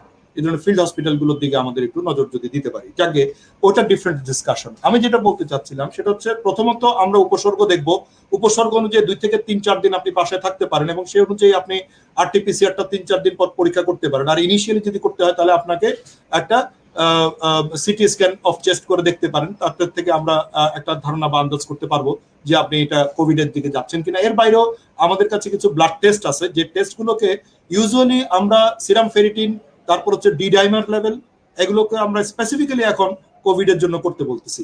এবং সিবিসির ক্ষেত্রে কিছু কিছু ক্ষেত্রে আমরা পাই লিম্ফোপেনিয়া, অর্থাৎ লিম্ফোসাইট কাউন্ট একটু কম পেয়ে যায় সিবিসির মধ্যে, এবং সেটা আমরা তখন স্পেসিফিক্যালি আমরা একটু চিন্তা করতে পারি যে এটা ভাইরাল ইনফেকশনের দিকে যাচ্ছে, এটা আমরা চিন্তা করতে, বডির ইমিউনিটি একটু কম হচ্ছে এরকম মনে হতে পারে, এটা থেকে আমরা ধারণা করতে পারি। আমরা ফেরিটিন লেভেলটা যদি বাড়তি পাই, ইউজুয়ালি প্রথম 4-5 দিনের মধ্যে ফেরিটিন লেভেল ততটা বাড়তে দেখি নাই আমরা, এটা হলেও প্রায় 6-7 দিন পর, অর্থাৎ হোস্ট রেসপন্স ফেজে গিয়ে আপনার ফেরিটিন লেভেলটা বাড়ে। তারপর হচ্ছে আপনার, তবে D dimer level is important marker, কারণ আমরা যেটা বলতেছি যে বেশিরভাগ ক্ষেত্রে এখন তো যেটা ইন্টারন্যাশনাল জার্নালগুলোতে যেটা এখন বলা হচ্ছে যে আসলে কোভিডের রেসপিরেটরি সিমটমের চাইতেও, অর্থাৎ শ্বাসকষ্টের কারণে মৃত্যুর চাইতেও দেখা যাচ্ছে হলো আপনার এই কোয়াগুলোপ্যাথি, আমরা যেটাকে বলি রক্ত জমাট বেঁধে যে কনসিকুয়েন্সেস গুলো হয়, সেগুলোর মৃত্যু হারও কম নয়। এটা অনেকটা প্যারালাল, রেসপিরেটরি স্ট্রেসের প্যারালাল একটা হারে আছে। তো যে কারণে দেখা যাচ্ছে এই কোয়াগুলোপ্যাথিটাকে আমাদেরকে একটু খেয়াল করতে হবে, কারণ এই ভাইরাসটা আমাদের শরীরে আমাদের ব্লাড ভেসেল বা রক্ত নালীর ভেতরের দেয়ালগুলোকে একটু রাফ করে ফেলে। রাফ করে ফেলার কারণে ওই দেয়ালগুলো, ভাস্কুলার ওয়ালগুলোর মধ্যে কিছু প্লেটেলেট জমা হয়ে গিয়ে ওখানে কিছু থ্রম্বাই তৈরি হয়, স্মল থ্রম্বাস তৈরি করে, যেগুলো আমাদের ব্রেন স্ট্রোক করতে পারে, হার্ট অ্যাটাক করতে পারে, পালমোনারি এম্বোলিজম করতে পারে, ডিভিটি করতে পারে, বিভিন্ন রকম থ্রোম্বোএম্বোলিক ম্যানিফেস্টেশন করতে পারে, ইভেন সাডেন ডেথ করতে পারে। সো এই ধরনের কিছু কেসও আমরা পাইছি। তো যার ফলে দেখা যাচ্ছে হলো ইনিশিয়াল স্টেজে আমরা যদি তাকে একটা প্রোফাইলেকটিক অ্যান্টিকোয়াগুলেন্ট থেরাপি কিংবা অ্যান্টিপ্লেটেলেট থেরাপি গুলো আস্তে আস্তে দেওয়াটাকে এখন প্রেফারেবল মনে করে। আমরা প্রথম দিকে এগুলো শুরু করি, এখন তো আমরা জ্বর এরকম বা সিমটম এবং সন্দেহজনক কোভিড প্রেফারেবল মনে করি। যার যদি পজিটিভ কেস পাই, তাহলে আমরা অ্যানোক্সাপেরিন কিংবা ফন্ডাপেরিনাক্স এই ধরনের অ্যান্টিকোয়াগুলেন্ট ইনজেকশনও আমরা চালু করে দিচ্ছি যদি কোভিড পজিটিভ হয়। ইভেন আমরা যদি হসপিটালাইজ করতে নাও পারি, তো বলে দিই যে না, এটা আপনি বাসা থেকে নিয়ে চামড়ার নিচে দিয়ে দেন, এটা তো ইনসুলিনের মতো করে দেওয়া যায়, আপনি দিতে পারবেন, নিজেরা দেন অথবা আপনার পাশের কেউ যদি হেল্পফুল থাকে দিতে পারেন, ডেইলি একটা করে দিতে, এইভাবে। তো এই ধরনের প্রোফাইলেকটিক যে মেজার গুলো আমরা নিতে পারি। এরপর হচ্ছে ভর্তি, অ্যাডমিশন নেওয়ার পরে যে ম্যানেজমেন্টটা, আসলে এটা আমি চাই না যে আসলে এটা এতটা বিশদ যে অ্যাডমিটেড পেশেন্টের ক্ষেত্রে ওটা আমরা বিভিন্ন প্রোটোকল ফলো করতে হবে আমাদেরকে, এবং সেই প্রোটোকল অনুযায়ী আমাদেরকে সেটা ম্যানেজ করতে হবে। আমরা এই প্রোটোকলের মধ্যে মেইনলি আমাদের দেশের যে প্রোটোকলটা আছে, যেটা আমাদের ডিজিএইচএস থেকে প্রকাশিত, এটার সর্বশেষ 8 ভার্সন বের হয়েছে, management protocol for the COVID-19. It is a structured and standard very nice protocol, এবং সেখানে দেয়া আছে 3টা ভাগে আমরা এই ট্রিটমেন্টটা করব। একটা হচ্ছে মাইল্ড কেস, তারপর হচ্ছে মডারেট কেস, তারপর হচ্ছে সিভিয়ার কেস। তো মাইল্ড কেসের ক্ষেত্রে হসপিটালে গেলে তো বেসিক্যালি হসপিটাল নিয়ে এই 3টা স্টেজে, ওই 3টা ফরম্যাটে ওই প্যাটার্ন ট্রিটমেন্ট করতে অনুযায়ী হবে। আসলে চিকিৎসাগুলো হবে। এটা বিশদ আলোচনার বিষয়, সেটা আমি এটা জেনারেল ডিসকাশনের বিষয় না। এটা আমাদের যদি ডক্টরস লেভেলের যদি কোনো সেমিনার সিম্পোজিয়াম, সেগুলোতে আমরা ডিসকাস করাটাকে প্রেফারেবল মনে করি। এটা হচ্ছে হসপিটালাইজড পেশেন্টের ট্রিটমেন্ট। ওকে, একটু আপার কাছে চলে যাচ্ছি। আপা, লকডাউনের সময়টাতে ডোমেস্টিক ভায়োলেন্স বা পারিবারিক কলহ, দাম্পত্য কলহ বেড়ে যায়, এটা আমরা দেখেছি গত বছর এরকম অনেকগুলো ঘটনা ঘটেছে যেগুলো খুব আতঙ্কজনক ছিল। করোনা যেমন আতঙ্কের একটা ব্যাপার হয়ে দাঁড়িয়েছিল, তেমনি এটাও যেন একটা আতঙ্কের ব্যাপার হয়ে দাঁড়িয়েছিল। তো এই সময়টাতেও আসলে যেহেতু প্যান্ডামিকটা বেড়েছে এবং সবাই এই সময়টাতে আসলে মানসিকভাবে অস্থির হয়ে আছে, একটা চাপের মধ্যে আছে, এই সময়টাতেও এর হার বেড়ে যাওয়ার একটা আশঙ্কা হতে পারে। তো এই প্রসঙ্গে একটু জানতে চাইবো যে ডোমেস্টিক ভায়োলেন্সের ক্ষেত্রগুলোতে এটা যেন না বাড়ে, সেই ক্ষেত্রে করণীয় গুলো কি কি? ধন্যবাদ মাহিন, প্রশ্নটা আসলে খুবই গুরুত্বপূর্ণ, কারণ প্রত্যেকটা ঘরে ঘরে ঝামেলা হচ্ছে। আমি জাস্ট কোভিড সেকেন্ড ওয়েভের সময় ইন্ডিয়ার যদি স্ট্যাটিস্টিক্স বলি, আমাদের দেশে এরকম স্ট্যাটিস্টিক্স এখনো আসেনি। ইন্ডিয়াতে বলছে যে 100% ডোমেস্টিক ভায়োলেন্স বেড়েছে, এটা রেকর্ডেড ডকুমেন্ট। নেক্সট যেটা হচ্ছে ইউকের যে ওদের হেল্পলাইন আছে, অ্যাবিউজ হলে ফোন করা হয়, সেখানে বলছে শতকরা 700% কল এসেছে ডোমেস্টিক অ্যাবিউজের। আর ফ্রান্সের কথা যদি আমরা বলি, সেখানে বলছে 30%, 30% বেড়ে গেছে। কাজে বিশ্বব্যাপী ডোমেস্টিক ভায়োলেন্স বেড়েছে, এবং এই ডোমেস্টিক ভায়োলেন্সকে আমরা দুটো ভাগে ভাগ করব। একটা হচ্ছে ফিজিক্যাল ভায়োলেন্স, শারীরিকভাবে নির্যাতন, আরেকটা হচ্ছে সেক্সুয়াল ভায়োলেন্স। সেক্সুয়াল ভায়োলেন্সের বড় শিকার হচ্ছে নারী এবং শিশুরা, ফিজিক্যাল ভায়োলেন্সেরও বটেই। সারপ্রাইজিংলি একটা ডকুমেন্ট এসছে যে 45% মেলরা, পুরুষরাও এবার ডোমেস্টিক ভায়োলেন্সের শিকার হচ্ছে। তাহলে আমি বলতে পারি যে নারী, পুরুষ, শিশু নির্বিশেষে সবাই এবার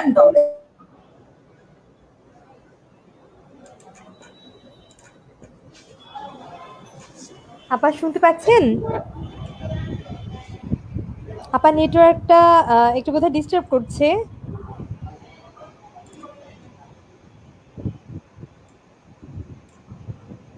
আপা আছেন আপনি? উনি মনে হয় অফলাইনে চলে গেছে, মনে হয় কারেন্টাইন চলে গেছে বা যেতে কিছু।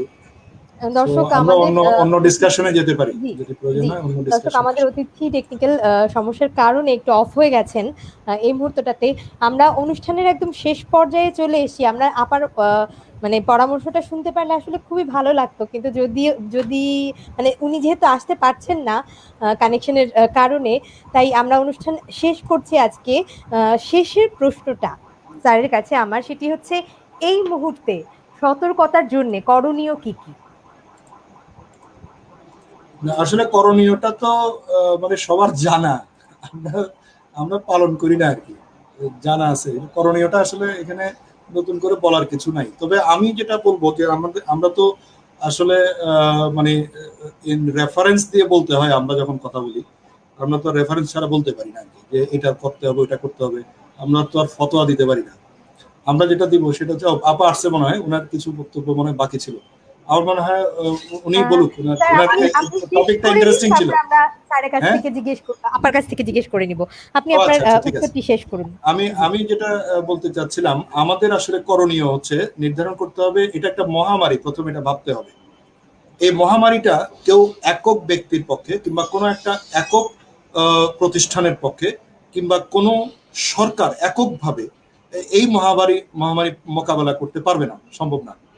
এই মহামারী মোকাবেলা করতে গেলে প্রথমে আমাদেরকে যেটা চিন্তা করতে হবে, আমাদের নিজের দায়িত্ব কি, আমাদের সামাজিক দায়িত্ব কি, আমাদের জাতীয় দায়িত্ব কি, এবং সে অনুযায়ী আমার পক্ষের মানুষদের দায়িত্ব কি, আমার বিপক্ষের মানুষদের দায়িত্ব কি, সবার দায়িত্বগুলোকে নিয়ে একসাথে এই মহামারীকে প্রতিহত করার ব্যবস্থা নিতে হবে।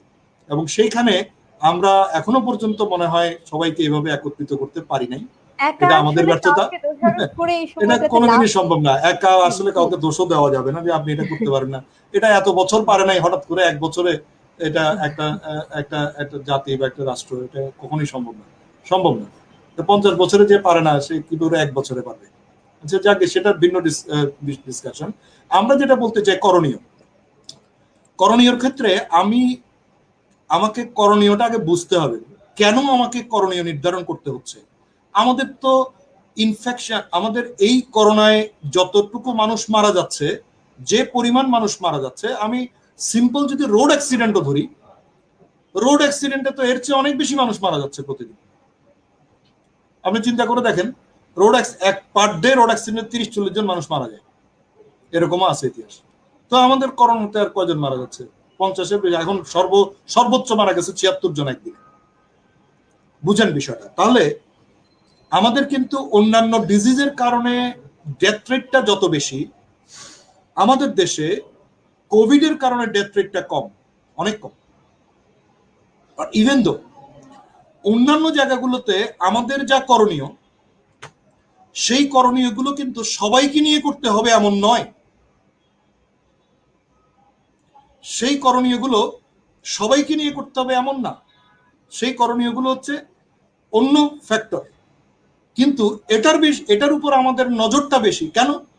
কারণ হচ্ছে এটা আমাদেরকে সবাইকে নিয়ে করতে হবে, এটা আমরা এককভাবে পারবো না। কি করণীয়? আমাদেরকে বুঝতে হবে এই রোগটার গতি প্রকৃতিটা কি। এই রোগটার গতি প্রকৃতি হচ্ছে এটা মানুষ থেকে মানুষে ছড়ায়। এটা মানুষ থেকে কোনো একটা জীবে গেল, জীব থেকে তারপর আমার কাছে আসলো, তাহলে আমি জীবটাকে মেরে ফেললাম, আমি একটা ডিজিজ সাইকেলটাকে প্রিভেন্ট করে ফেললাম। It is not possible. এটা কি হচ্ছে? এটা মানুষ থেকে মানুষে যাচ্ছে, মানুষের ভেতর থেকে মানুষের, যেহেতু এটা এই ছড়ানো হচ্ছে, তাহলে আমি এই মানুষের সাথে মানুষের সংযোগটাকে আমার অ্যাট এনি কস্ট আমাকে বাধা দিতে হবে। এটা 1 নম্বর। অর্থাৎ আমি ডিজিজটাকে ছড়িয়ে দেওয়া থেকে প্রিভেন্ট করতে হবে। আমি যেহেতু এটা কি মানুষের থেকে মানুষে ছড়াচ্ছে, এই মানুষ থেকে মানুষের ছড়ানোটাকে আমার বাধা দিতে হবে। আমি এইটার বিষয়ে আর একটা কথা বলতে চাচ্ছি না, যে মানুষ থেকে মানুষে এটা ছড়ানোর জন্য, বাধা দেওয়ার জন্য আমাদের কি কি করতে হবে, এটা আমার মনে হয় আমার বাচ্চা ছেলেটাও জানে, সেটা আমি আর নতুন করে বলবো না। আচ্ছা, এটা একটা বিষয়। এরপরে আসেন, ডিজিজটা ছড়ানোর পরেও আমরা দেখতেছি হচ্ছে এই ডিজিজটা একজন মানুষের শরীরের ভেতর যখন এটা গ্রো করতে থাকে, অর্থাৎ ডায়াগনোসড কেস, এই রোগীটা একটা ডায়াগনোসিস হয়ে গেল। প্রথমত আমি ছড়ানোটাকে প্রিভেন্ট করব, তারপর হচ্ছে ডায়াগনোসড কেস যখন হবে তাকে আমি কি করব? আইসোলেট করা, বা তাকে আমি বিচ্ছিন্ন করে দেওয়া অন্যদের কাছ থেকে। এটা একটা পদ্ধতি আমাকে নিতে হবে। সেটা আমি যেমন এই যে বললাম যে বিচ্ছিন্ন করতে হবে মানুষকে, হ্যাঁ, এই যে মানুষকে ফিজিক্যাল ডিস্টেন্সিং যেটা করতে, আমরা সবসময় বলে থাকি যে সামাজিক দূরত্ব, ভুয়া কথা। আসলে সামাজিক দূরত্ব তো সম্ভব না। এই যে আপনার সাথে আমি কথা বলছি, এটা তো সামাজিক একটা ঐক্য, এটা তো দূরত্ব করা সম্ভব না। এটা আপনি বিভিন্ন মাধ্যমে আমরা সেই সামাজিক ভাবে ঐক্যবদ্ধ, এটা দূরত্ব মেনটেন করা যাবে না। আপনি ফিজিক্যাল ডিস্টেন্সিংটা সম্ভব, আপনি শারীরিকভাবে দূরত্ব তৈরি করতে হবে। এইটাকে আমরা মানুষকে বুঝাতে ভুল করছি। মানুষ মনে করতেছে হ্যাঁ দেখাও করবো না, কথাও বলবো না, দূরে যাবো, এটা হয় নাকি? এইটা মনে করে সে আবার যাচ্ছে, আবার কাজ করে, এটা হয় না, এটা ঠিক না। আমাদেরকে যেটা বুঝাইতে হবে, যেটা ভাই ফিজিক্যাল ডিস্টেন্সিং করে, আপনি কাছাকাছি যাবেন না, আপনি দূরত্ব মেনটেন করেন। এই ফিজিক্যাল ডিস্টেন্সিং এর জায়গায় আসতে হবে। আচ্ছা, এই ফিজিক্যাল ডিস্টেন্সিং এর ক্ষেত্রে আমাদের দায়িত্বগুলো ব্যক্তিগত পর্যায়ে যেমন আছে, সামাজিক পর্যায়ে তেমন আছে। আমি ব্যক্তিগত পর্যায়ে আমি মাস্ক ব্যবহার করবো, আমি কারো কাছে যাবো না, এটা ব্যক্তিগত পর্যায়ে। সামাজিক পর্যায়ে আমি একটা জমায়েত করব না, আমি একটা মিছিল মিটিং করব না, আমি একটা মানুষকে ডেকে একটা সভা সমাবেশ করব না, আমি একটা বিয়ের বাড়ির অনুষ্ঠান আয়োজন করব না, আমি একটা অতিথি আপ্যায়নের আয়োজন অনুষ্ঠান করব না, ঠিক আছে? আমি এই ধরনের সামাজিক অনুষ্ঠান, আমি মসজিদে গেলেও একটা দূরত্বে বসে নামাজ পড়বো, হ্যাঁ, এই যে বিষয়গুলো, আমি উপাসনালয়ে গেলে আমি একটু দূরত্বে বসে উপাসনায় করব, হ্যাঁ, এই যে বিষয়গুলো, এগুলো হচ্ছে কি জাতীয়, এগুলো হচ্ছে আমার মানে সামাজিক ভাবে। এরপর হচ্ছে জাতীয় পর্যায়ে সরকার আইন করে দিতে হবে। সরকার যদি পারে লকডাউন করতে হবে, যেসব জায়গায় যদি স্পেসিফিক টার্গেটেড, যেমন ধরেন এখানে ছবিগুলো দেখাতে পেলে আর খুব দারুণ হতো। আমাদের এখানে কিন্তু এই যে বাংলাদেশের মানচিত্রের মধ্যে যদি আমরা দেখি, হাইলি ইনফেকশন রেট আছে হচ্ছে শুধু তিনটা জেলায়, চট্টগ্রাম, ঢাকা, নারায়ণগঞ্জ। অন্যান্য জায়গায় কিন্তু তেমন একটা এরকম হাইলি ইনফেকশন রেট নাই। এই তিনটা অঞ্চলের সাথে যোগাযোগ বিচ্ছিন্ন করে দিতে পারে সরকার। মানে আমি বলতেছি না যে এটা করতেই হবে, আমি এটা সাজেশন দিচ্ছি। যোগাযোগ বিচ্ছিন্ন করে দিলে অন্য জায়গাগুলোতে ছড়ালো না, অর্থাৎ অন্য জেলাগুলো বেঁচে গেল। এগুলো হচ্ছে জাতীয় পর্যায়ের চিন্তা ভাবনা। এরপর লকডাউন গুলা স্পেসিফিক এরিয়া বেসড লকডাউন করতে পারে। সব এরিয়া একেবারে পুরো বাংলাদেশ এভাবে লকডাউন করারও আসলে কঠিন ব্যাপার। এগুলোকে আইসোলেট করে স্পেসিফিক এরিয়াগুলোতে, যে জায়গাগুলোতে খুব বেশি ইনফেক্টেড, ইভেন এখন তো অনেক স্টাডি হচ্ছে, আইসিডিআরবি থেকে স্টাডি হচ্ছে, আইডিসিআর থেকে স্টাডি হচ্ছে। স্টাডিগুলো হচ্ছে ওরা অ্যান্টিবডি চেক করতেছে বিভিন্ন জায়গা থেকে। অ্যান্টিবডি চেকের কতটুকু অ্যাডভান্সমেন্ট হয়েছে, কোথায় অ্যান্টিবডি গুলো কতটুকু পর্যায়ে গেছে, কোথায় বেশি পরিমাণ আমরা ভ্যাকসিন দিতে পারছি, হ্যাঁ, সেই অঞ্চলগুলোতে আমরা এখন লকডাউন থেকে বাইরে রাখতে পারি। আমরা অন্য অঞ্চলগুলোকে, আমরা টার্গেটেড এরিয়াগুলোকে লকডাউন করতে পারি কিনা, এই বিষয়গুলো হচ্ছে জাতীয় পর্যায়ে। এগুলো আমার চিন্তা না, এগুলা আমি যে বলতেছি এটা যে করতে হবে এমন না, আমি এটা পরামর্শ দিচ্ছি আর কি। এটা সরকারি পর্যায়ে আরো অনেক বিচার বিশ্লেষণ করে অনেক ইয়েরা আছে, আমাদের বড় বড় ইয়েরা আছে, ওনারা এটা চিন্তা করে করতে হবে। এগুলো হচ্ছে জাতীয় পর্যায়ে আপনাকে করা যেতে পারে। এই যে আমাদের যে ডিস্টেন্সিং এর জন্য এই পর্যায়ে, অর্থাৎ আমি ব্যক্তিগত পর্যায়ে, তারপর হচ্ছে আমার সামাজিক পর্যায়ে, তারপর হচ্ছে নেশন ওয়াইড, এটা আমরা করতে পারি। এরপরে আসেন হচ্ছে ডিজিজটা হয়ে গেলে আমাদেরকে করতে হবে তাকে ট্রিটমেন্ট দিতে হবে। অর্থাৎ যার ডিজিজ হয়েছে তাকে অ্যাপ্রোপ্রিয়েট ট্রিটমেন্টের ব্যবস্থা করা, এটাও কিন্তু আমার মহামারী প্রিভেনশনের জন্য দরকার। তারপর ওই ব্যক্তিকে আমার আইসোলেশন করার ব্যবস্থা করা, তাহলে বুঝেন, আমি যেমন একদিকে আমি ডিজিজটা প্রিভেন্ট করতেছি আমার নিজেদের মধ্যে ডিস্টেন্সিং করে, আবার আরেকদিকে আমরা করতে হবে কি, আমাকে ওই রোগের চিকিৎসা করাটাও কিন্তু এই ডিজিজটাকে আরো মানে যাতে আমি ইনফেকশন রেটটাকে কমিয়ে আনার জন্য আমার এটা দরকার, চিকিৎসার ব্যবস্থা করা। আমি যদি চিকিৎসা না দিয়ে থাকি, আমি যদি রোগটাকে আইডেন্টিফাই করতে না পারি, মানুষটাকে যে এই রোগীটা এটা সে সর্দি কাশি নিয়ে ঘুরে বেড়াচ্ছে চারিদিকে, তাহলে তো আমি আইডেন্টিফাই হলো না। সে যদি আইডেন্টিফাই না হয়, সে তো ছড়িয়ে যাবে, একজন মানুষ 20,000 মানুষকে ছড়াবে। কিভাবে 20,000 ছড়াবে এটা আমি এখন বড় বিশ্লেষণের ব্যাপার, এটা আমি পরে বলবো যদি আরেকদিন কোনো সময় পাই। এখন দেখেন, তাহলে দেখা যাচ্ছে হলো আমাদের রোগী আইডেন্টিফিকেশন করা, রোগের চিকিৎসা করা, এটাও কিন্তু এই রোগকে ছড়ানো থেকে প্রিভেন্ট করার জন্য জরুরি বিষয়। এবং সেই অনুযায়ী আমাকে আইডেন্টিফিকেশনের বিভিন্ন পদ্ধতি, যেমন প্রথম পদ্ধতি হচ্ছে আপনার উপসর্গ হলেই আপনি সাথে সাথে চিকিৎসকের পরামর্শ নেন। তারপর হচ্ছে আপনি আরটিপিসিআর করেন। তারপর হচ্ছে যদি সম্ভব হয় আমরা এরকম এখন তো আসলে আমি জানি না কেন আমরা অ্যান্টিজেন অ্যান্টিবডি টেস্ট কিটগুলো অনুমোদন দিচ্ছি না। আমি যতটুকু ভাষা যতটুকু খবর পাইছি, বিভিন্ন উপজেলাগুলোতে যেগুলোতে আরটিপিসিআর করার ক্ষমতা নাই বা আরটিপিসিআর ল্যাব নাই, ওগুলাতে চুরি করে ওরা নাকি এই অ্যান্টিজেন অ্যান্টিবডি করেই বলতেছে আপনার কোভিড আছে, এইভাবে করে হইলো ডায়াগনোসিস করতেছে। সরকার কিন্তু অনুমোদন দেয় নাই এই অ্যান্টিজেন অ্যান্টিবডি টেস্ট করার, যদিও এটা স্টাডি পারপাসের কিছু বিষয় আছে।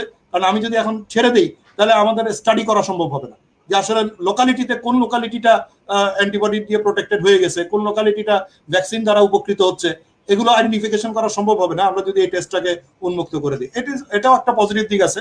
বাট ইভেন দো আমার মনে হয় যে একটা সুনির্দিষ্ট লেভেল পর্যন্ত কোন একটা স্পেসিফিক কিছু এরিয়াতে কিছু হসপিটালকে এটার অনুমতি দেওয়া উচিত অ্যান্টিজেন অ্যান্টিবডি এই চেক আপটা করার জন্য। তারা মানে একদম স্টাডি লেভেল থেকেই এই টেস্টটার অনুমতি পেতে পারে, এবং এতে করে আমাদের জন্য আইডেন্টিফিকেশনটা সহজ হবে।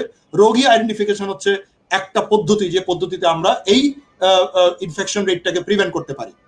রোগী আইডেন্টিফিকেশনের একটা জায়গায় আমরা পিছিয়ে আছি, যেটা অ্যান্টিজেন অ্যান্টিবডি টেস্টটাকে আমরা করতে দিচ্ছি না বা করতেছি না। কেন করতেছি না সেটা কিন্তু পজিটিভ দিক আছে, নেগেটিভ দিক আছে, আমি কোনোটাকেই খারাপ বলতেছি না। এরপর আসতেছে হচ্ছে আমার এই আইডেন্টিফিকেশনের পাশাপাশি আমাকে identified case RTPCR positive case অথবা সে উপসর্গগুলো বা আমরা দেখতেছি যে HR CT scan 30% involve, 40% involve, 20% involve, but RTPCR negative, but এটাকে আমাদের পজিটিভ ধরে নিতে হবে। সো এইসব কেসগুলোকে আইডেন্টিফিকেশন করা এবং তাদেরকে আইসোলেট করা। আইসোলেশন এবং কোয়ারেন্টাইন এটার মধ্যে পার্থক্য আছে, এই জিনিসটা আমাদেরকে বুঝতে হবে। কোয়ারেন্টাইন হচ্ছে আমি একজন রোগীকে, একজন মানুষকে, একজন স্বাভাবিক মানুষকে আমি তাকে বলবো যে আপনি 14 দিন এখানে বন্দি থাকতে হবে, ইট ইজ কোয়ারেন্টাইন। কেন বন্দি থাকতে হবে? কারণ হচ্ছে আপনি আসছেন এমন জায়গা থেকে যেখানে এই রোগটা ছড়াইতেছে, ওই জায়গা থেকে আসছেন, আপনি যেটা নিয়ে আসছেন আমরা জানি না, আপনার ভিতরে এটা আছে, হয়তো 14 দিনের মধ্যে যে কোনো একদিন এটা প্রকাশিত হবে, সেজন্য আমরা আপনাকে ভাই আইসোলেশন করে রাখতেছি, আপনাকে কোয়ারেন্টাইন করে রাখতেছি। This is called quarantine. অর্থাৎ আমি সুস্থ মানুষকে কোয়ারেন্টাইন আলাদা করে রাখবো, এটা আইডেন্টিফাইড কেস না। এরপর আসেন আইসোলেশন। আইসোলেশন হচ্ছে আইডেন্টিফাইড কেস, আরটিপিসিআর পজিটিভ অথবা HRCT পজিটিভ এবং হাইলি সাসপেক্টেড, দেখা যাচ্ছে হলো আরটিপিসিআর নেগেটিভ, তার লাংসে ইনফেকশনটাও অত বেশি না, কিন্তু সে আসছে কি হাইপোক্সিয়া নিয়ে, তার অক্সিজেন স্যাচুরেশন কমে গেছে, এরকমও পাইছি আমরা কেস। এটাকে আমরা এটাকে হাইলি সাসপেক্টেড এই কেসগুলোকে আমাদের পজিটিভ ধরে নিতে হবে, আইডেন্টিফিকেশন মার্কার করতে হবে এগুলোকে। এই আইডেন্টিফিকেশন গুলোকে দিয়ে আমরা বলবো যে আপনি ভাই আইসোলেশনে থাকেন। আইসোলেশন মানেটা কি? আসলে আপনি তো রোগী, আপনি এই রোগে আক্রান্ত, আপনি ছড়াতে পারেন, 20,000 মানুষকে ছড়াতে পারেন আপনি একলাই। হ্যাঁ, আপনি কি করবেন? আপনি একটা রুমের মধ্যে থাকবেন, আপনি ঘর থেকে বেরোবেন না 14টা দিন অ্যাটলিস্ট, ঠিক আছে? ইন সাম কেসেস 21 দিন, ঠিক আছে? এটা হচ্ছে আইসোলেশন, অর্থাৎ আইডেন্টিফিকেশন অফ দ্য পেশেন্ট, তারপর হচ্ছে treatment of the patient and quarantine of the person and the isolation of the person. এই সবগুলো কিন্তু মেনটেন করতে হবে to prevent the spread of this disease. এটাকে স্প্রেড প্রিভেনশনের জন্য আমাদেরকে এই কাজগুলো আমাদেরকে করতেই হবে। এরপর আসেন ট্রিটমেন্ট শেষ হলো, আইডেন্টিফিকেশন আইসোলেশন শেষ, এরপর আমাকে মৃত্যু হচ্ছে মানুষের, তারপর এই যে মৃত লাশটাকে দাফন করতে হচ্ছে, ঠিক আছে? তারপর আবার আমাদের যারা সুস্থ হচ্ছে, সুস্থ হওয়ার পর ঠিক কতদিন পরে গিয়ে সে লোকালিটিতে আসবে বা কি ক্রাইটেরিয়াতে সে আসবে সেগুলোও নির্ধারণ করা আছে। আমরা বলতেছি যে আপনাকে আরটিপিসিআর টেস্ট নেগেটিভ পাওয়ার পরে তারপর আপনি আবার কাজকর্মে যোগ দিবেন, অথবা আমরা বলতেছি আপনার সব সিমটম নাই, আপনি 21 দিন পরে গিয়ে যদি সুস্থ থাকেন তাহলে আপনি লোকালিটিতে আসতে পারবেন। যদিও বলা হচ্ছে যে হসপিটালাইজ পেশেন্টের জন্য সিমটম শুরু হওয়ার দিন থেকে 21 দিন পর আপনি ফ্রি, আপনি আর ইনফেক্টিভ ফেজে থাকবেন না, আপনি এই জীবাণুটা ছড়াতে পারবেন না। আর যারা হসপিটালাইজড হয় নাই, যারা বাসায় চিকিৎসা পেয়ে ভালো হয়েছে, তাদের ক্ষেত্রে আমরা অ্যাটলিস্ট সিমটম শুরু হওয়ার পর থেকে 14তম দিনের পর সে কোনো পরীক্ষা নিরীক্ষা ছাড়াই সে স্বাভাবিক কাজকর্মে ফিরে আসতে পারবে। আর কোভিড টেস্ট পজিটিভ পাওয়ার পর 10 দিন পর থেকে সে স্বাভাবিক কাজকর্মে ফিরে আসতে পারবে।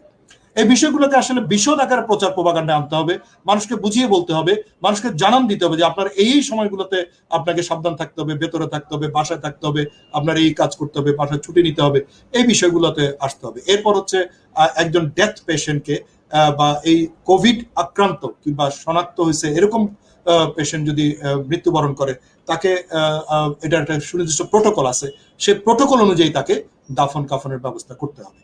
এই যে বিষয়গুলো, এরপরে সবচেয়ে বেশি যেটা জরুরি, যেটা আমরা করতে পারতেছি না এই প্যান্ডেমিককে মোকাবেলা করার জন্য, আমাদের যে করণীয়, যেটা সবচেয়ে বেশি করণীয় সেটা হচ্ছে মানুষের ভেতরে একটা সুস্পষ্ট ধারণা দেওয়ার মতো একটা প্রচার প্রপাগান্ডা করা। আমার এই মার্চ এপ্রিলের দিকে এসে একটা সেকেন্ড ওয়েভ হওয়ার সম্ভাবনা আছে, এটা যদি আমরা গত জানুয়ারি থেকে প্রচার করা শুরু করতাম, তাহলে কিন্তু আজকে মানুষকে লকডাউনে নিয়ে যাওয়া কিংবা মানুষকে তাদের কাজকর্ম থেকে দূরত্ব মেনটেন করানোর জন্য এই ব্যবস্থাগুলো করার কথা আমি খুব সহজে ব্যবস্থা করতে পারতাম। এই যে এখন মাস্ক ছাড়া ঘুরতেছে, এই যে মাস্ক দেওয়ার জন্য আপনি তাকে লাঠির বাড়ি দিতে হচ্ছে, তাকে জরিমানা করতে হচ্ছে, এই যে কাজগুলো করতে হচ্ছে, এগুলো করতে হতো না। আপনি তাকে সুস্পষ্টভাবে যে ওই দেশে এরকম হচ্ছে, ওই দেশের একই ভেরিয়েন্ট এটা আমাদের এখানে আসছে, আমরা তো জানি এগুলা, এগুলো সব স্টাডি করে এখনই আমরা বের করতে, আমাদের এই যে চট্টগ্রাম বিশ্ববিদ্যালয়ের আমাদের সায়েন্টিস্টরা বের করছে যে 5টা ভেরিয়েন্ট আমরা পাচ্ছি এখানে, এবং one of the variant is the south African variant.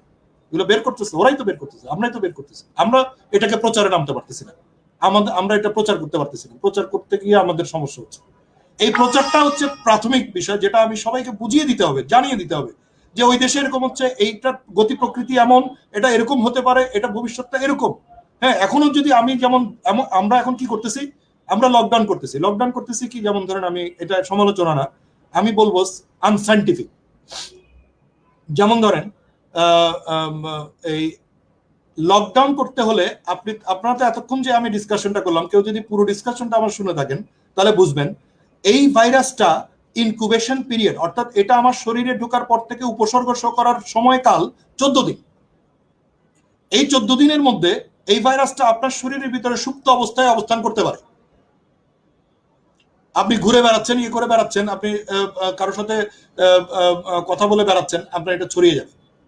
এখন আমি যদি 7 দিনের একটা আপনাকে মানে কোয়ারেন্টাইন করে রাখি 7 দিনের জন্য, এরপর আপনাকে ছেড়ে দিই, বাকি 7 দিন তো আপনার মধ্যে জীবাণুটা থাকতে পারে, আমি জানি না। তো 7 দিন কোয়ারেন্টাইন বা 7 দিনের জন্য এই যে লকডাউন, এটা তো আনসাইন্টিফিক।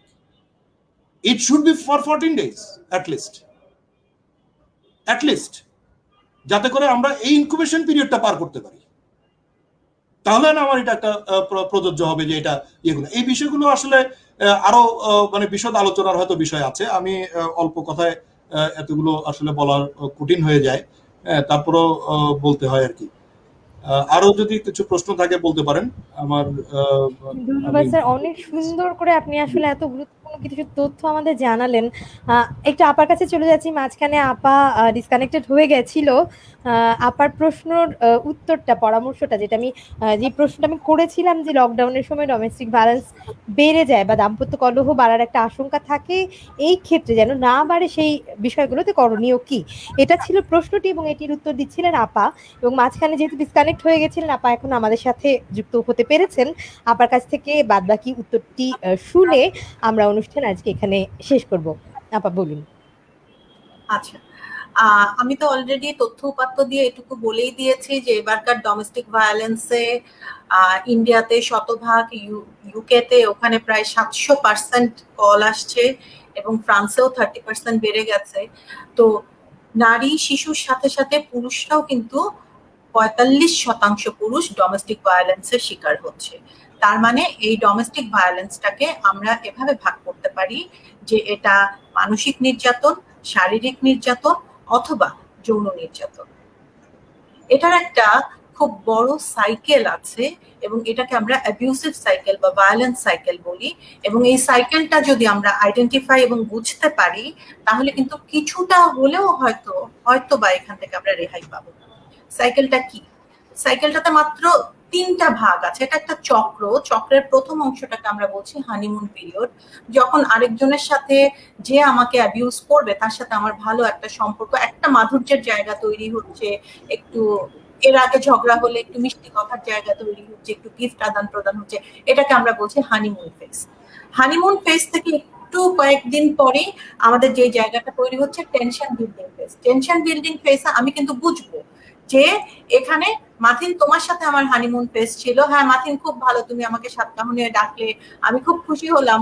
2 দিন পরে আমার মেজাজটা খারাপ হলো যে মাথিন আমাকে না ডেকে শুধু আরিফুলকেই কেন ভালোবেসে একাকার করে দিলে, এরকম আর কি বিষয়টা। বেশি একাকার করে দিলে, কিন্তু 2 দিন পরে আর আমাকে ভালোবাসলাই না, তুমি সব প্রোগ্রামে আরিফ ভাইকে ডেকে নিলে। তখন কিন্তু টেনশন বিল্ডিং শুরু হলো, আমার কিন্তু রাগ শুরু হলো, এবং বকাঝকা ক্রিটিক করা শুরু করলাম, এবং আমি তখন ভেতরে ভেতরে প্রেসার কুকারের মতন ফুঁসা শুরু করলাম।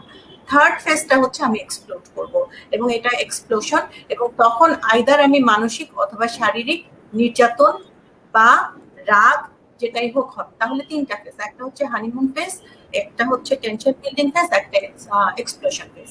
এখন কোভিড এর সময় আমরা বুঝে নেব যে কার কার সাথে আমার হানিমুন ফেজ চলছে, দর্শকদেরকে আমি বলবো, এবং এটা আমরা প্রচন্ড ভাবে আমাদের মধ্যে চলে। 99% পিপল 99% টাইম আমরা এই ফেজের ভেতর দিয়ে যাই। আমি আইডেন্টিফাই করে টেনশন বিল্ডিং ফেজে আমি আসবই না। সেখানে আমি আমাকেই লকডাউন করব। আমি জানি যে এরপরে এই কথাটা বললে ঝগড়া হবে, আমি সেই কথাটা বলবো না। ব্যাপারটা কি আমি অনেকটা এরকম যে আমি এক্সপেক্ট করব না ওই মানুষটার কাছে, এবং আমি আমাকে সামলাবো, এরকম কি বোঝাতে চাচ্ছেন? ঠিক, কারণ we can change others, we only can change ourself. Exactly. সত্য কথা যে বাচ্চাটা, আমরা তাকেও কিন্তু এক ফোঁটা দুধ খাওয়াতে পারবো না বাচ্চা যদি নিজে খেতে না চায়।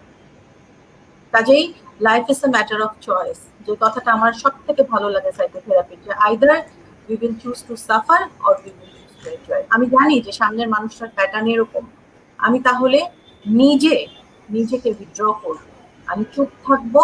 প্রয়োজন হলে আরেকটা জিনিস আছে যেটা সরকারের 109, আমি দর্শকদেরকে আবার বলবো, একটা হেল্পলাইন আছে নারী এবং শিশু নির্যাতনের প্রতিরোধে, এটাতে ফোন করা যায় 109, এটা একটা হেল্পলাইন। এবং মাঝখানে তাদের কিন্তু বেশ চমৎকার কিছু সাফল্যের কথা আমরা শুনেছি। কাজে যদি প্রয়োজন হয় সেটাও করবো। কিন্তু একটা কথা আমার বলতে হবে, সমরেশ মজুমদারের সাতকাহনের সেই লাইনটা আমার খুব পছন্দ, যে বিদ্রোহ করতে গেলে বিদ্রোহ করার উপযুক্ত হতে হয়। আমি খুব বড় করে বিদ্রোহ, আমার সামনে দুটো অপশন, হয় আমি বিদ্রোহ করব, না হলে আমি বিদ্রোহ করব। যদি আমি বিদ্রোহ করে তার পরবর্তী দায়ভারটা নিজে রাখতে পারি, আমার সেই যোগ্যতা থাকে, আমি অবশ্যই বিদ্রোহ করব। আমাদের 52 ভাষা আন্দোলনে আমরা বিদ্রোহ করেছি, আমরা 71-এ বিদ্রোহ করেছি। কিন্তু যদি আমার সেই বিদ্রোহ করে আবার মাথা নিচু করে ওই বাড়িতেই ফিরতে হয়, সেক্ষেত্রে আমি বিদ্রোহ করবো। আমাদের শরীরেও এরকম মেকানিজম আছে যেটাকে আমরা বলি ফাইট অর ফ্লাইট রেসপন্স। হয় আমি পালিয়ে যাব, না হলে আমি চুপ করে থাকবো, অথবা আমি বিদ্রোহ করবো। কাজে আমাকেই বুঝে নিতে হবে যে আমি কি হানিমুন ফেজ থেকে টেনশন ফেজে যাব কি যাব না, আমি টেনশন ফেজ থেকে এক্সপ্লোশন ফেজে যাব কি যাব না। কোভিড এর সময় আমাদের সুযোগ সবকিছু সীমিত, কাজে এই সীমিত সুযোগকে আমার কোনটা ভালো, আমার পরিস্থিতি বুঝে আমাকে বুঝতে হবে, অন্যের উস্কানিতে চলা যাবে না। মাঠে ধন্যবাদ আপা। দর্শক, আমরা অনুষ্ঠান এখানে শেষ করছি। অতিথিদের অনেক অনেক ধন্যবাদ, তারা তাদের এত মূল্যবান সময় থেকে সাতকাহনকে অনেকটা সময় দিয়েছে। ধন্যবাদ আপনাদের। দর্শক, আশা করছি আমাদের অনুষ্ঠান আপনাদের ভালো লেগেছে। আমরা চেষ্টা করছি আপনাদেরকে আপনাদের যাতে ভালো লাগে এরকম কিছু অনুষ্ঠান উপস্থাপন করবার জন্য। এখানেই শেষ করছি। ভালো থাকবেন। শুভ সন্ধ্যা। ধন্যবাদ সাতকাহন এবং ধন্যবাদ সকল দর্শককে। ধন্যবাদ সবাইকে। আর স্বাস্থ্য চিন্তা পড়ার জন্য, সাবস্ক্রাইব করার জন্য আমি সবাইকে আমন্ত্রণ জানাবো। মাথিনের এখানে স্বাস্থ্য চিন্তার লেখাগুলার কিছু লিঙ্ক থাকবে এবং আমার ধারণা এটা চমৎকার একটা পত্রিকা হবে। স্বাস্থ্য চিন্তা পরিবারের পক্ষ থেকে সবাইকে শুভকামনা।